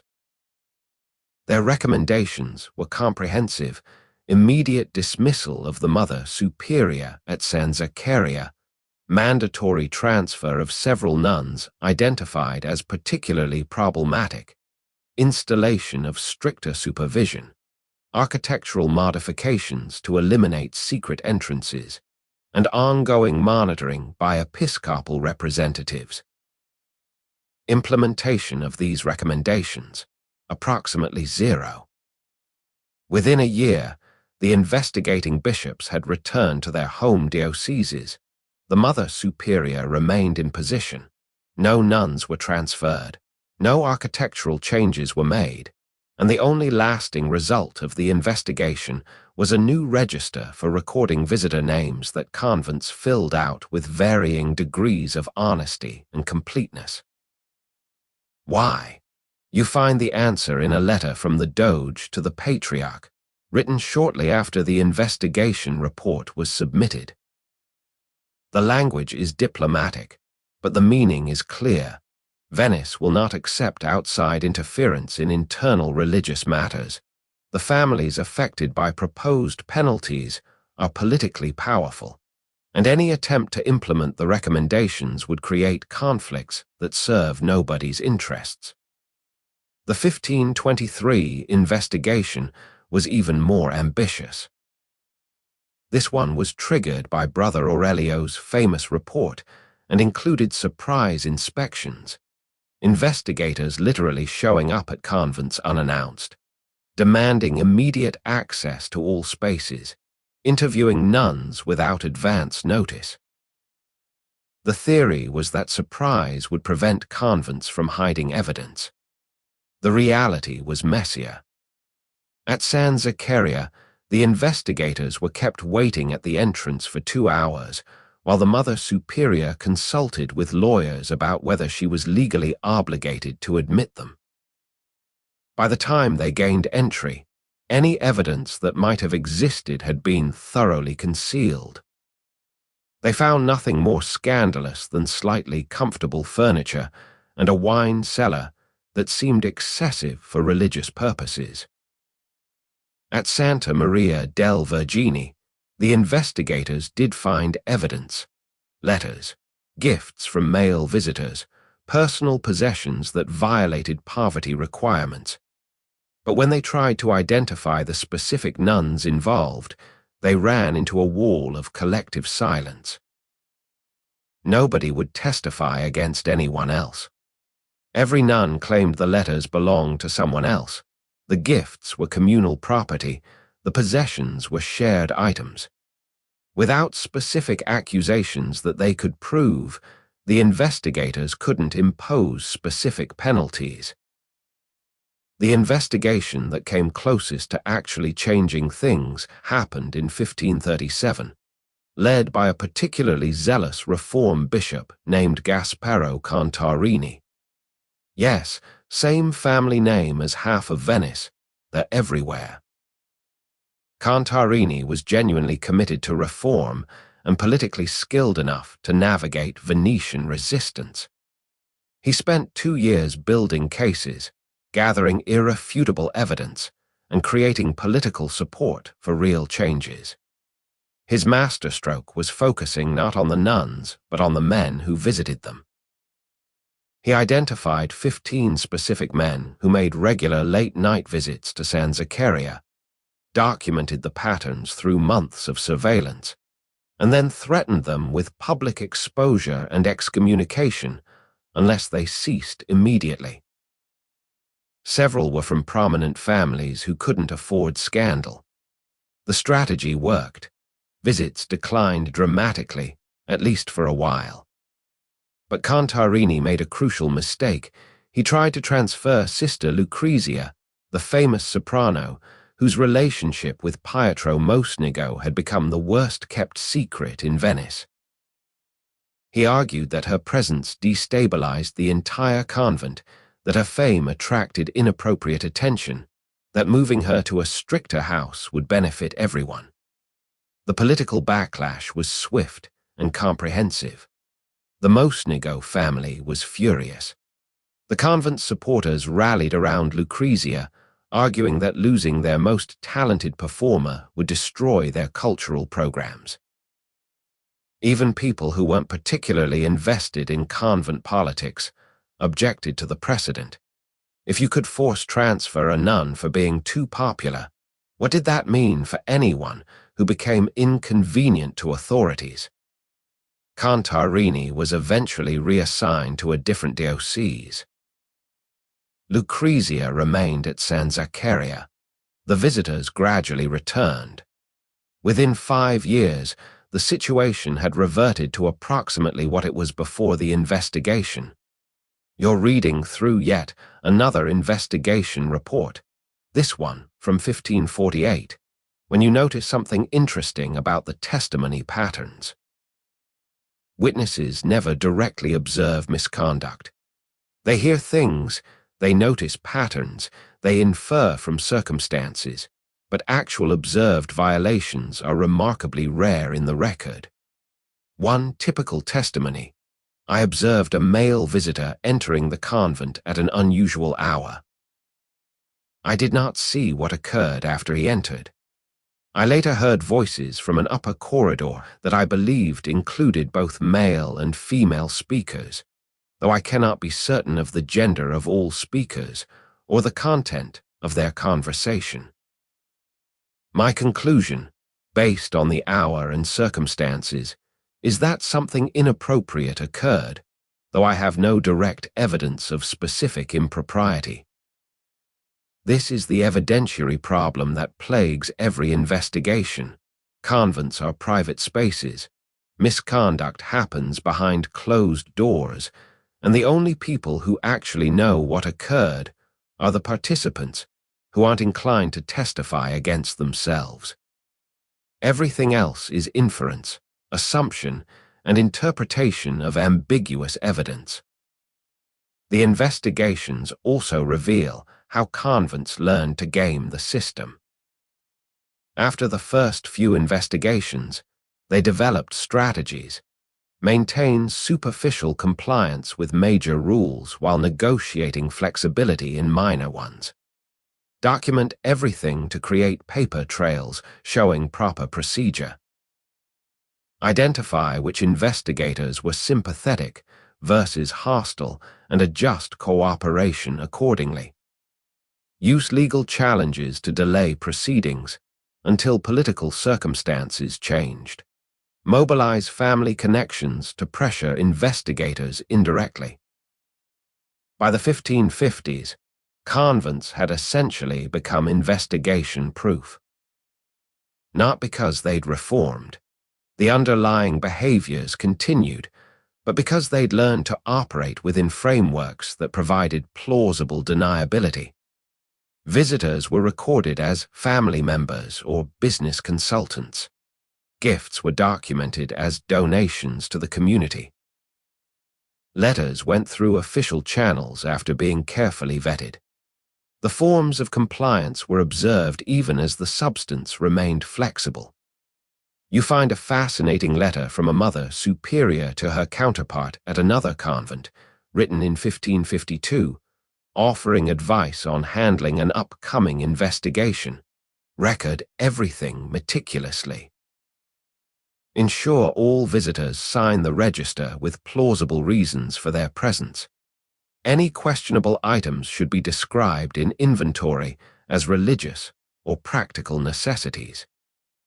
Coach your residents on providing consistent testimony that acknowledges minor irregularities while denying major ones. Remember, investigators must prove specific violations. General impressions of laxity are insufficient for penalties. It's remarkably cynical and remarkably effective. The letter might as well be titled, How to Maintain Scandal While Avoiding Consequences. You're in a bookshop near San Marco, flipping through a pamphlet that's been making the rounds in Venice and beyond, and realizing that the convent scandals have transcended their local reality to become a genre of entertainment. The pamphlet is titled the shameful secrets of Venice's holy houses, and it's exactly the kind of salacious nonsense that sells remarkably well across Europe. Part exposé, part fantasy, with just enough truth mixed in to make the fabrications seem plausible. The text describes scenes that may or may not have happened: nuns entertaining lovers in luxurious cells, midnight feasts with imported delicacies, elaborate schemes to smuggle men past guards.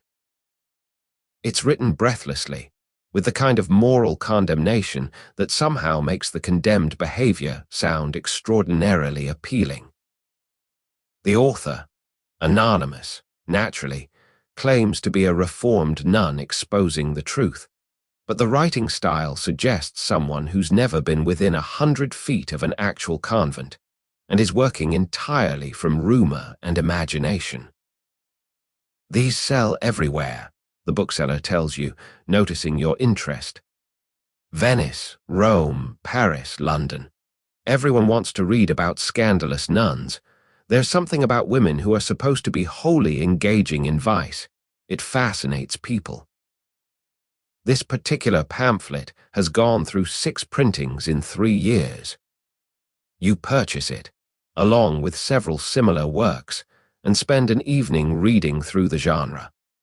What you discover is that Venetian convents have become a kind of literary shorthand for hypocrisy and forbidden pleasure. Writers across Europe use them as settings for stories that might be completely fictional, but that audiences accept as essentially true because the underlying reputation is established. One story describes a young nun who maintains simultaneous relationships with 3 different noblemen, playing them against each other while extracting gifts and favors from all 3. It ends tragically.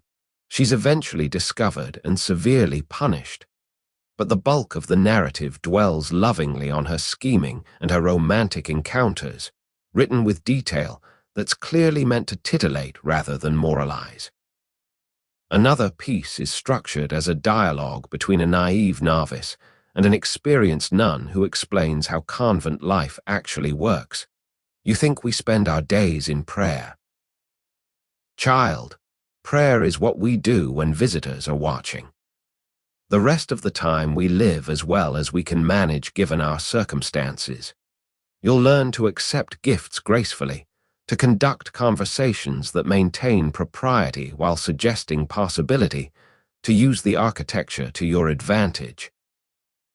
The genre becomes so popular that it spawns parodies, satirical pieces that mark the scandal literature while simultaneously perpetuating it. One pamphlet you find is written as advice from a devil to aspiring sinful nuns, complete with detailed instructions on how to corrupt an innocent convent. First, cultivate relationships with wealthy families who can protect you from consequences. Second, identify which servants can be bribed and which officials can be charmed. Third, create systems of plausible deniability so that every transgression has an innocent explanation. Visual art gets into the act as well. You visit a private collection and see paintings that nominally depict religious subjects, but that really traffic in the scandal. One shows a nun receiving a visitor in a parlatorio, and while nothing explicitly inappropriate is depicted, the artist has positioned them so their hands almost touch through the grille, their faces close together, their expressions suggesting intimacy beyond what a spiritual visit would require. The painting is titled Consolation, but everyone understands what's actually being portrayed. Another painting shows a group of nuns performing music, and again, it's technically religious art. They're singing from what appears to be a hymnal. But the artist has dressed them in habits that somehow suggest sensuality, positioned them in poses that emphasize their youth and beauty, painted their faces with expressions that seem more worldly than spiritual. It's sold as sacred art, but functions as something else entirely. The scandal becomes a plot device in plays and comedies. You attend a performance where a young lover is trying to court a woman, but her father has threatened to place her in a convent if she won't marry the man he's chosen. The young lover responds, "A convent." In Venice, that's hardly a threat. She'll have more freedom there than in most marriages, and I can visit her more easily than if she were locked in some husband's house. The audience laughs because they recognize the truth in the joke.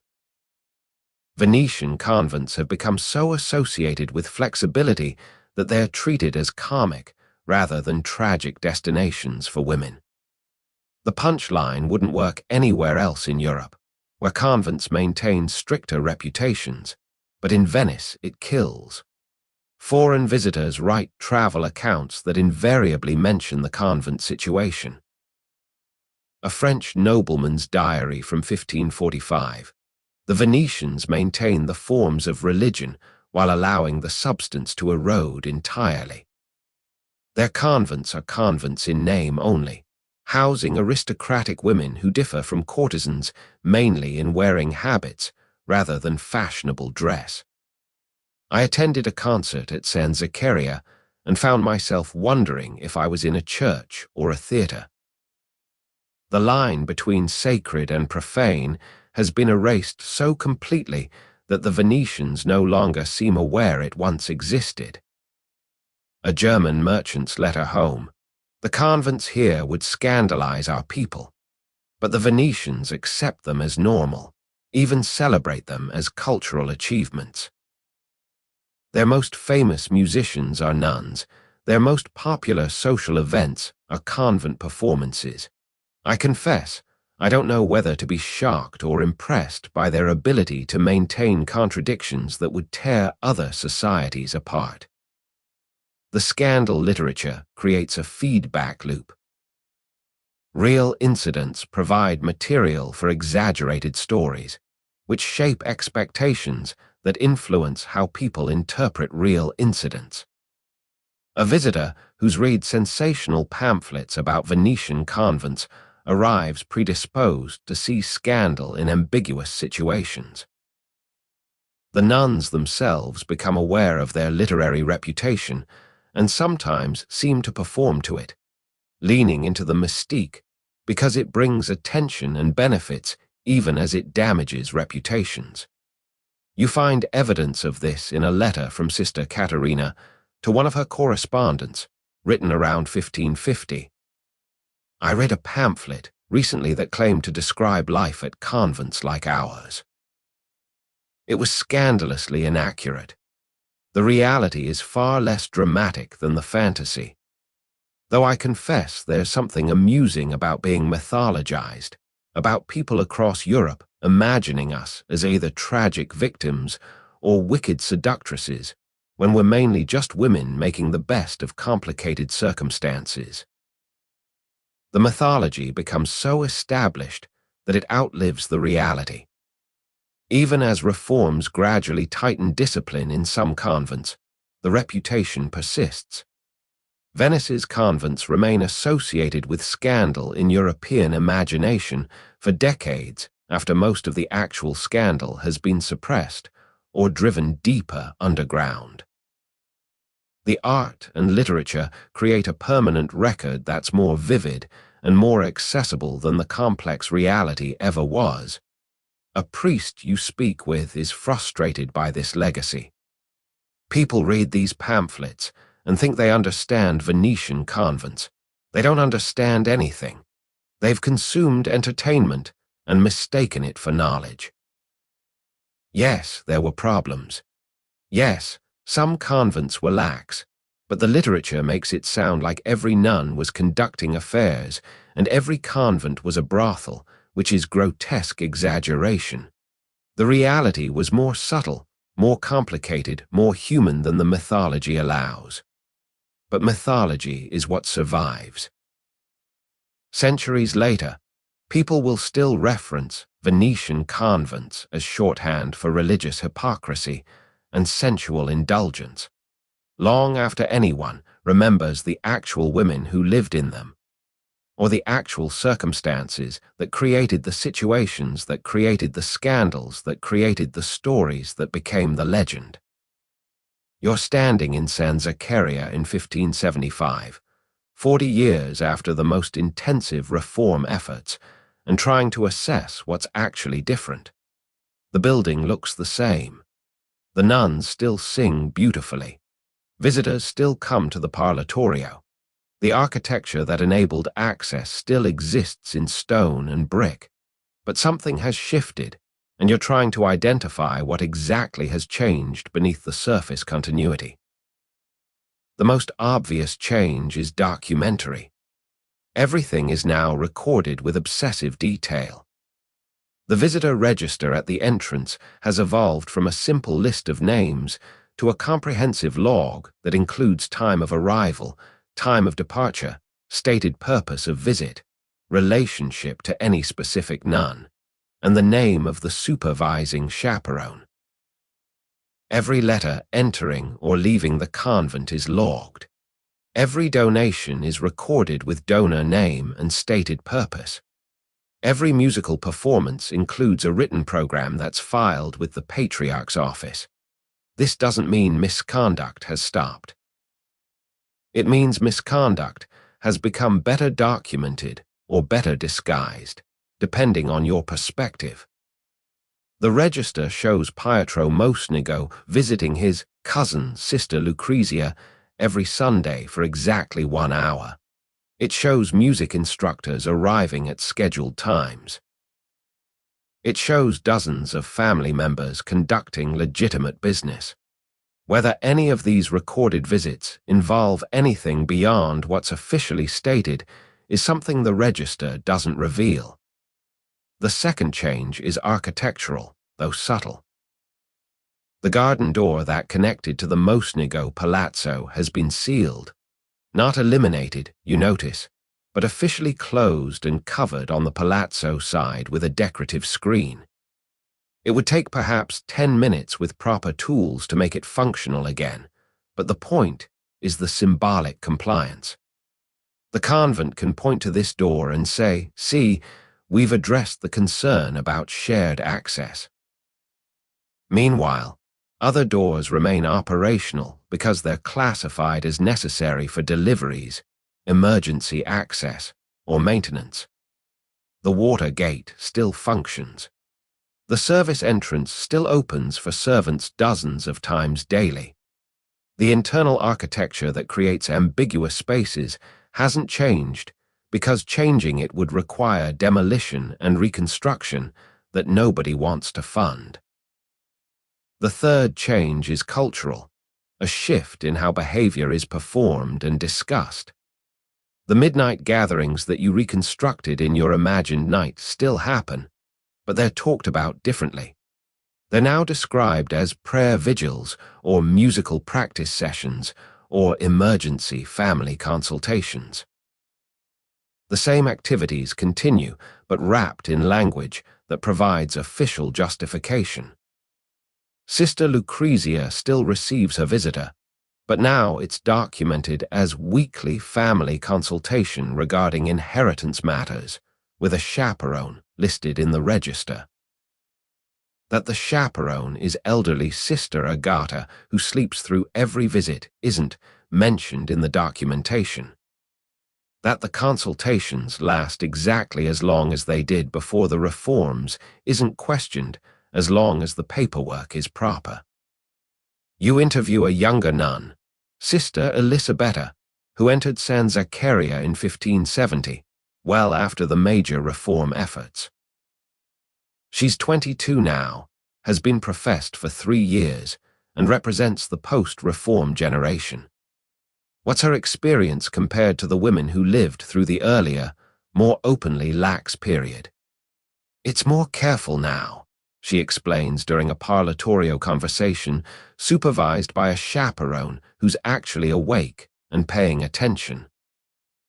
My older sisters, the nuns who have been here 20 or 30 years, they tell stories about how things used to be. More freedom, less documentation, fewer questions about everything.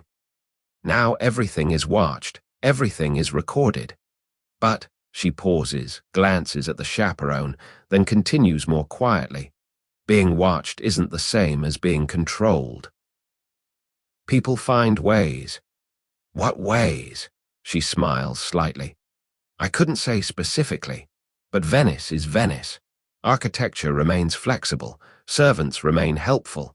Documentation can be managed by people who understand what needs to be documented and what doesn't. The forms are observed more strictly than before, but observing forms isn't the same as eliminating substance. This seems to be the real result of decades of reform effort. Not elimination of the behaviors that caused scandal, but their reconfiguration into forms that provide better deniability. The convent has learned to operate within stricter official frameworks while maintaining spaces for the flexibility that makes institutional life bearable. You notice this especially in the musical programs. Convent concerts continue and remain popular, but now they're framed more carefully as religious devotions that happen to be aesthetically accomplished. The screens separating performers from audience are slightly less transparent than before. The lighting is arranged to be less revealing. The post-performance receptions are shorter and more formal. But the fundamental dynamic, talented women performing for appreciative audiences that include men who come as much to see as to hear, that hasn't changed. Financial arrangements have evolved as well. The anonymous donations that supported convents' flexible operations still arrive, but now they're channeled through more elaborate mechanisms. Gifts to specific nuns are officially prohibited, so instead gifts go to the convent generally, but with understanding about how they'll be distributed. A wealthy family might donate funds for musical instruction, knowing that Sister Lucrezia will be the primary beneficiary, but the documentation shows only a general contribution to a legitimate purpose. The most significant change might be generational. The nuns who entered convents in the 1530s and 1540s, during the period of maximum laxity, are now elderly. Many have died. The women replacing them entered after reforms began in an environment where expectations were slightly different, where the gap between official rules and actual practice was narrower than it had been. But narrower doesn't mean eliminated. Sister Illicit and her cohort have still found ways to carve out spaces for autonomy, connection, and the small pleasures that make enclosed life tolerable. They've simply learned to do it more carefully, with better attention to maintaining appearances. You attend a concert in 1575 and compare it mentally to the one you attended decades earlier. The music is just as accomplished, possibly more so, as training methods have improved. The audience is just as appreciative and just as clearly there for reasons beyond pure devotion. The atmosphere is just as charged with undercurrents of attraction and display. The main difference is that now everyone is slightly more subtle about it, slightly more careful with language, slightly more attentive to how things look to potential critics. After the concert, you speak with an elderly Venetian nobleman who's been attending these performances for 40 years. What does he think has changed? Nothing important, he says immediately. They've made us pretend better, that's all. We pretend the visits are purely familial. They pretend the performances are purely devotional. Everyone pretends that strict enclosure is being maintained. But underneath the pretense, Venice remains Venice. We've always been good at maintaining contradictions, at holding multiple truths simultaneously. The reforms just added another layer of performance to the performance we were already conducting. Is he right? You're not entirely sure. Maybe the reforms have created genuine, if limited, change. Maybe the small shifts in architecture, documentation, and culture have actually reduced the most egregious violations, even if they haven't eliminated ambiguity. Or maybe he's right, and nothing fundamental has changed, except the sophistication of the deception. Walking through Venice in the evening, you pass convents that look from outside like they always have. High walls, shuttered windows, doors that open and close according to patterns you've spent years learning to read. Somewhere behind those walls, women are living lives that combine religious observance with human need, that negotiate between what they're supposed to be and what they actually are, that exist in spaces between rules and reality that Venice has always specialized in creating. You're standing in the courtyard of San Zaccaria in the present. Well, you're present, the moment from which you've been observing all this history. And the silence is almost startling after all the noise and scandal and argument you've been immersed in.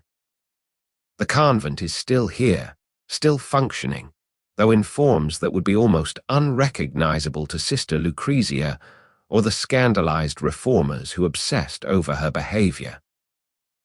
The walls remain, the architecture endures, but the life within has transformed in ways that neither the critics nor the defenders of 16th century practices could have imagined.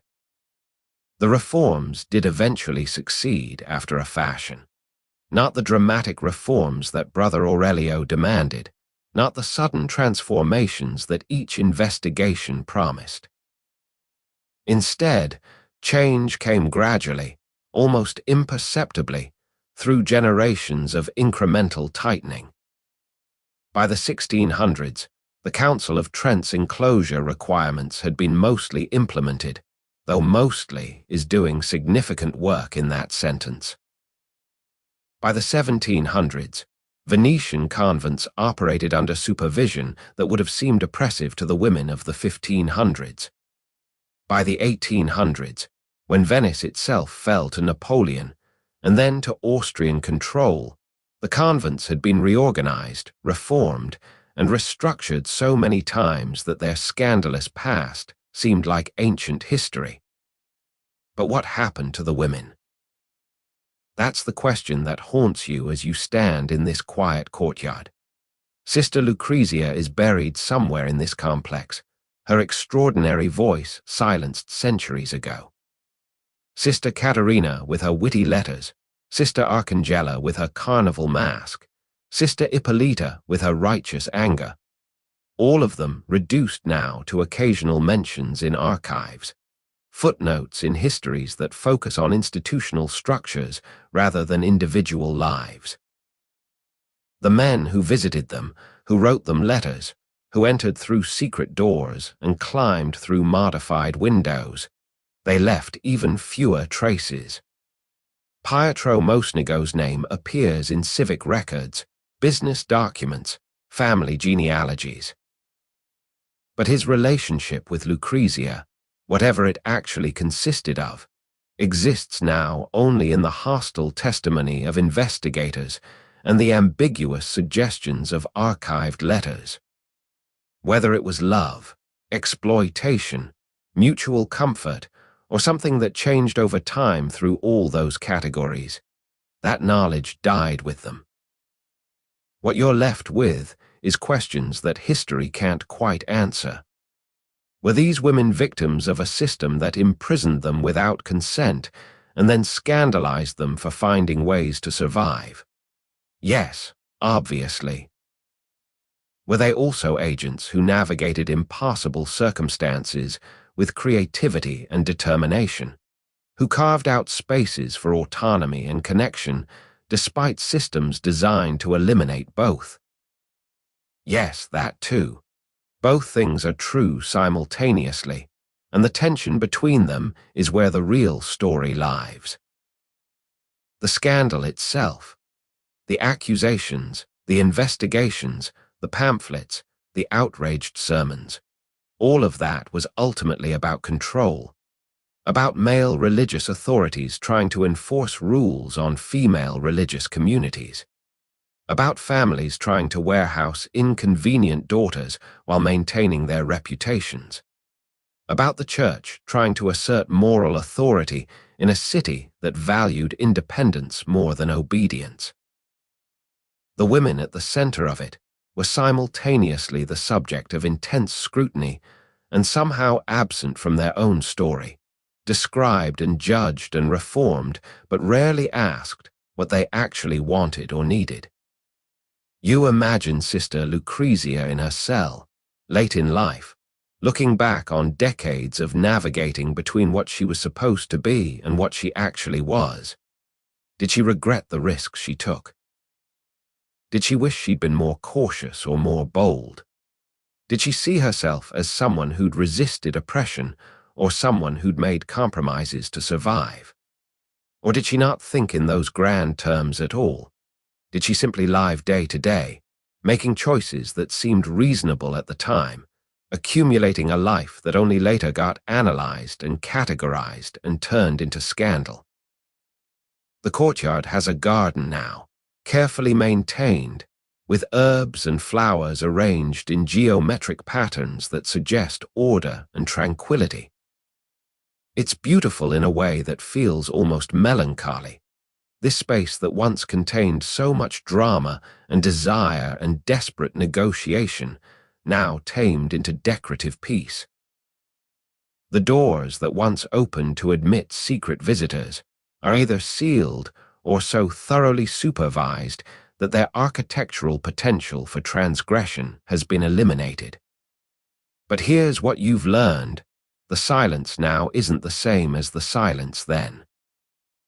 The 16th century silence was active, people not speaking about things they knew, documentation carefully edited to hide uncomfortable truths, conspiracies of discretion that protected reputations while enabling continued flexibility. This modern silence is more like forgetting, or perhaps like a story that's been told so many times in so many contradictory ways that the original truth has been buried under layers of interpretation. The mythology persists. Venetian convents still carries connotations of scandal and sensuality in European cultural memory. But the actual women, the specific circumstances, the complicated negotiations between rules and reality, those have faded into the kind of generalized historical impression that loses all nuance. They've become symbols rather than people, symbols of female oppression, or female agency, or religious corruption, or human resilience, depending on who's telling the story and what point they're trying to make. You notice a modern tour group entering the church attached to the convent. The guide is explaining the architecture, the artistic treasures, the role San Zaccaria played in Venetian religious life. She mentions briefly that the convent was known for its musical tradition and attracted considerable attention in the Renaissance period, which is such a sanitized version of the truth that it's almost funny. The tourists nod, take photos of the Byzantine elements and Renaissance paintings, and move on, unaware of the centuries of drama and desperation and small acts of resistance that occurred in the spaces around them. And maybe that's appropriate. Maybe the women who lived here, who negotiated impossible circumstances with whatever tools they had available, wouldn't want to be remembered primarily for scandal. Maybe Sister Lucrezia would prefer to be remembered for her voice, her music, her contribution to Venice's cultural life, rather than for her relationship with Pietro Mosnigo. Maybe Sister Caterina would rather be known for her intelligence and wit than for the inappropriate correspondence that got her investigated. Or maybe they'd want the full story told, the coercion and the agency, the oppression and the resistance, the scandal and the humanity underneath it. Maybe they'd want us to understand that they were neither pure victims nor simple transgressors, but complicated people making complicated choices in situations that offered no good options. The afternoon light is fading now, turning the brick walls golden, creating shadows in the courtyard that shift and change with the sun's movement. You're about to leave when you notice an inscription on a wall, weathered, barely readable, probably centuries old. You move closer and can just make out the Latin, Hic maenent qui non eligerunt. Here remain those who did not choose. It's not clear who carved it or when, whether it was meant as condemnation or elegy or simple statement of fact. But it captures something essential about what these walls contained: women living lives they didn't choose, making the best of circumstances they didn't want, finding ways to remain human in situations designed to suppress everything except religious obedience. The silence now is complete, respectful, memorial.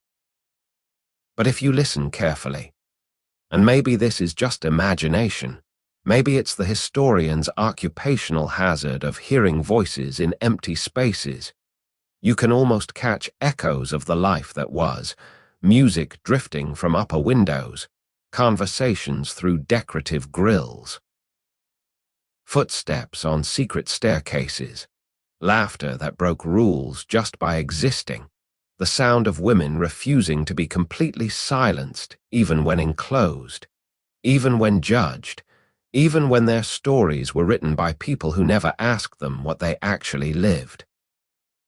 And now the night deepens around you, the story settling like dust on old documents, like silence in empty corridors.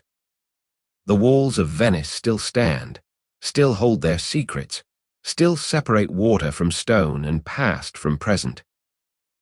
But you're somewhere else now, somewhere softer, somewhere safe. Let the nuns rest. Let their visitors fade into fog and canal water. Let the scandal dissolve into the distance where all old arguments eventually go. None of it requires your attention anymore. The investigations are concluded. The letters are archived. The doors are sealed or open or something in between. And it doesn't matter because you're here now, in this quiet moment that belongs only to you. Your breathing slows. Each inhale brings you further from the past. Each exhale releases you from the need to understand, to judge, to know what really happened in those ambiguous spaces between rules and life. The questions don't need answers tonight. The women found their ways through impossible circumstances, and that's enough. That's complete. That's done. Imagine the Venetian night, not the historical night full of intrigue and secret movements, but the eternal night of water and stone and moonlight on ancient brick. The canals reflecting stars that look the same now as they did then. The buildings settling into themselves with sounds so familiar they're almost silence. The city breathing in its sleep, holding all its contradictions and scandals and simple human stories with equal patience, equal acceptance. You don't need to be in Venice anymore. You can be here wherever here is for you, in your bed, in your safe space, in the quiet dark that asks nothing of you. The story is over. The journey is complete. Sister Lucrezia sang her last note centuries ago, and it was beautiful, and then it faded, and that's what all beautiful things do. They happen, they matter intensely, and then they become memory, then history, then silence. Let your body sink deeper into whatever holds you. Let your thoughts slow like honey in winter, thick and golden and moving towards stillness. The past cannot reach you here. The scandals and investigations and desperate negotiations for autonomy.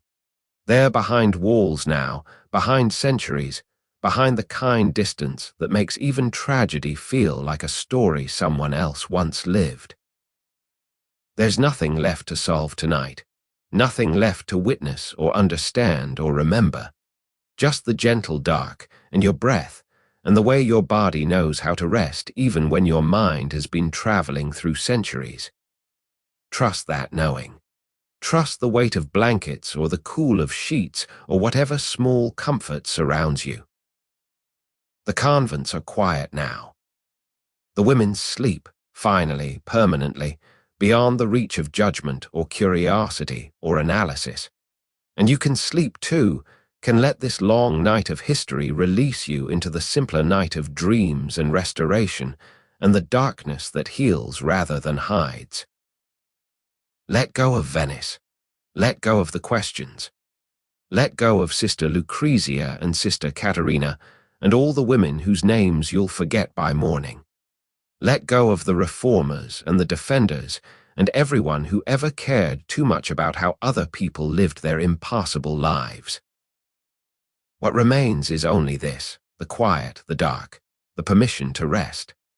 The world continues without your attention. The stories are told. The candles burn down.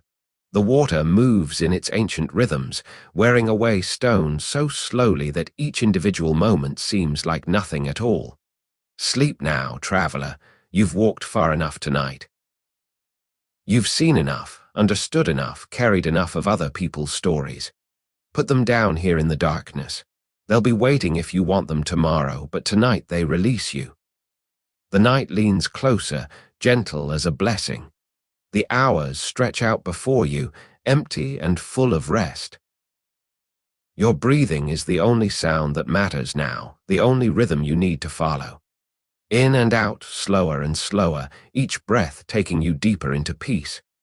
Sleep, dear listener, sleep well. The nuns are quiet, the convents are empty, the scandal is centuries old, and you are safe, you are here, you are allowed to rest. Sweet dreams.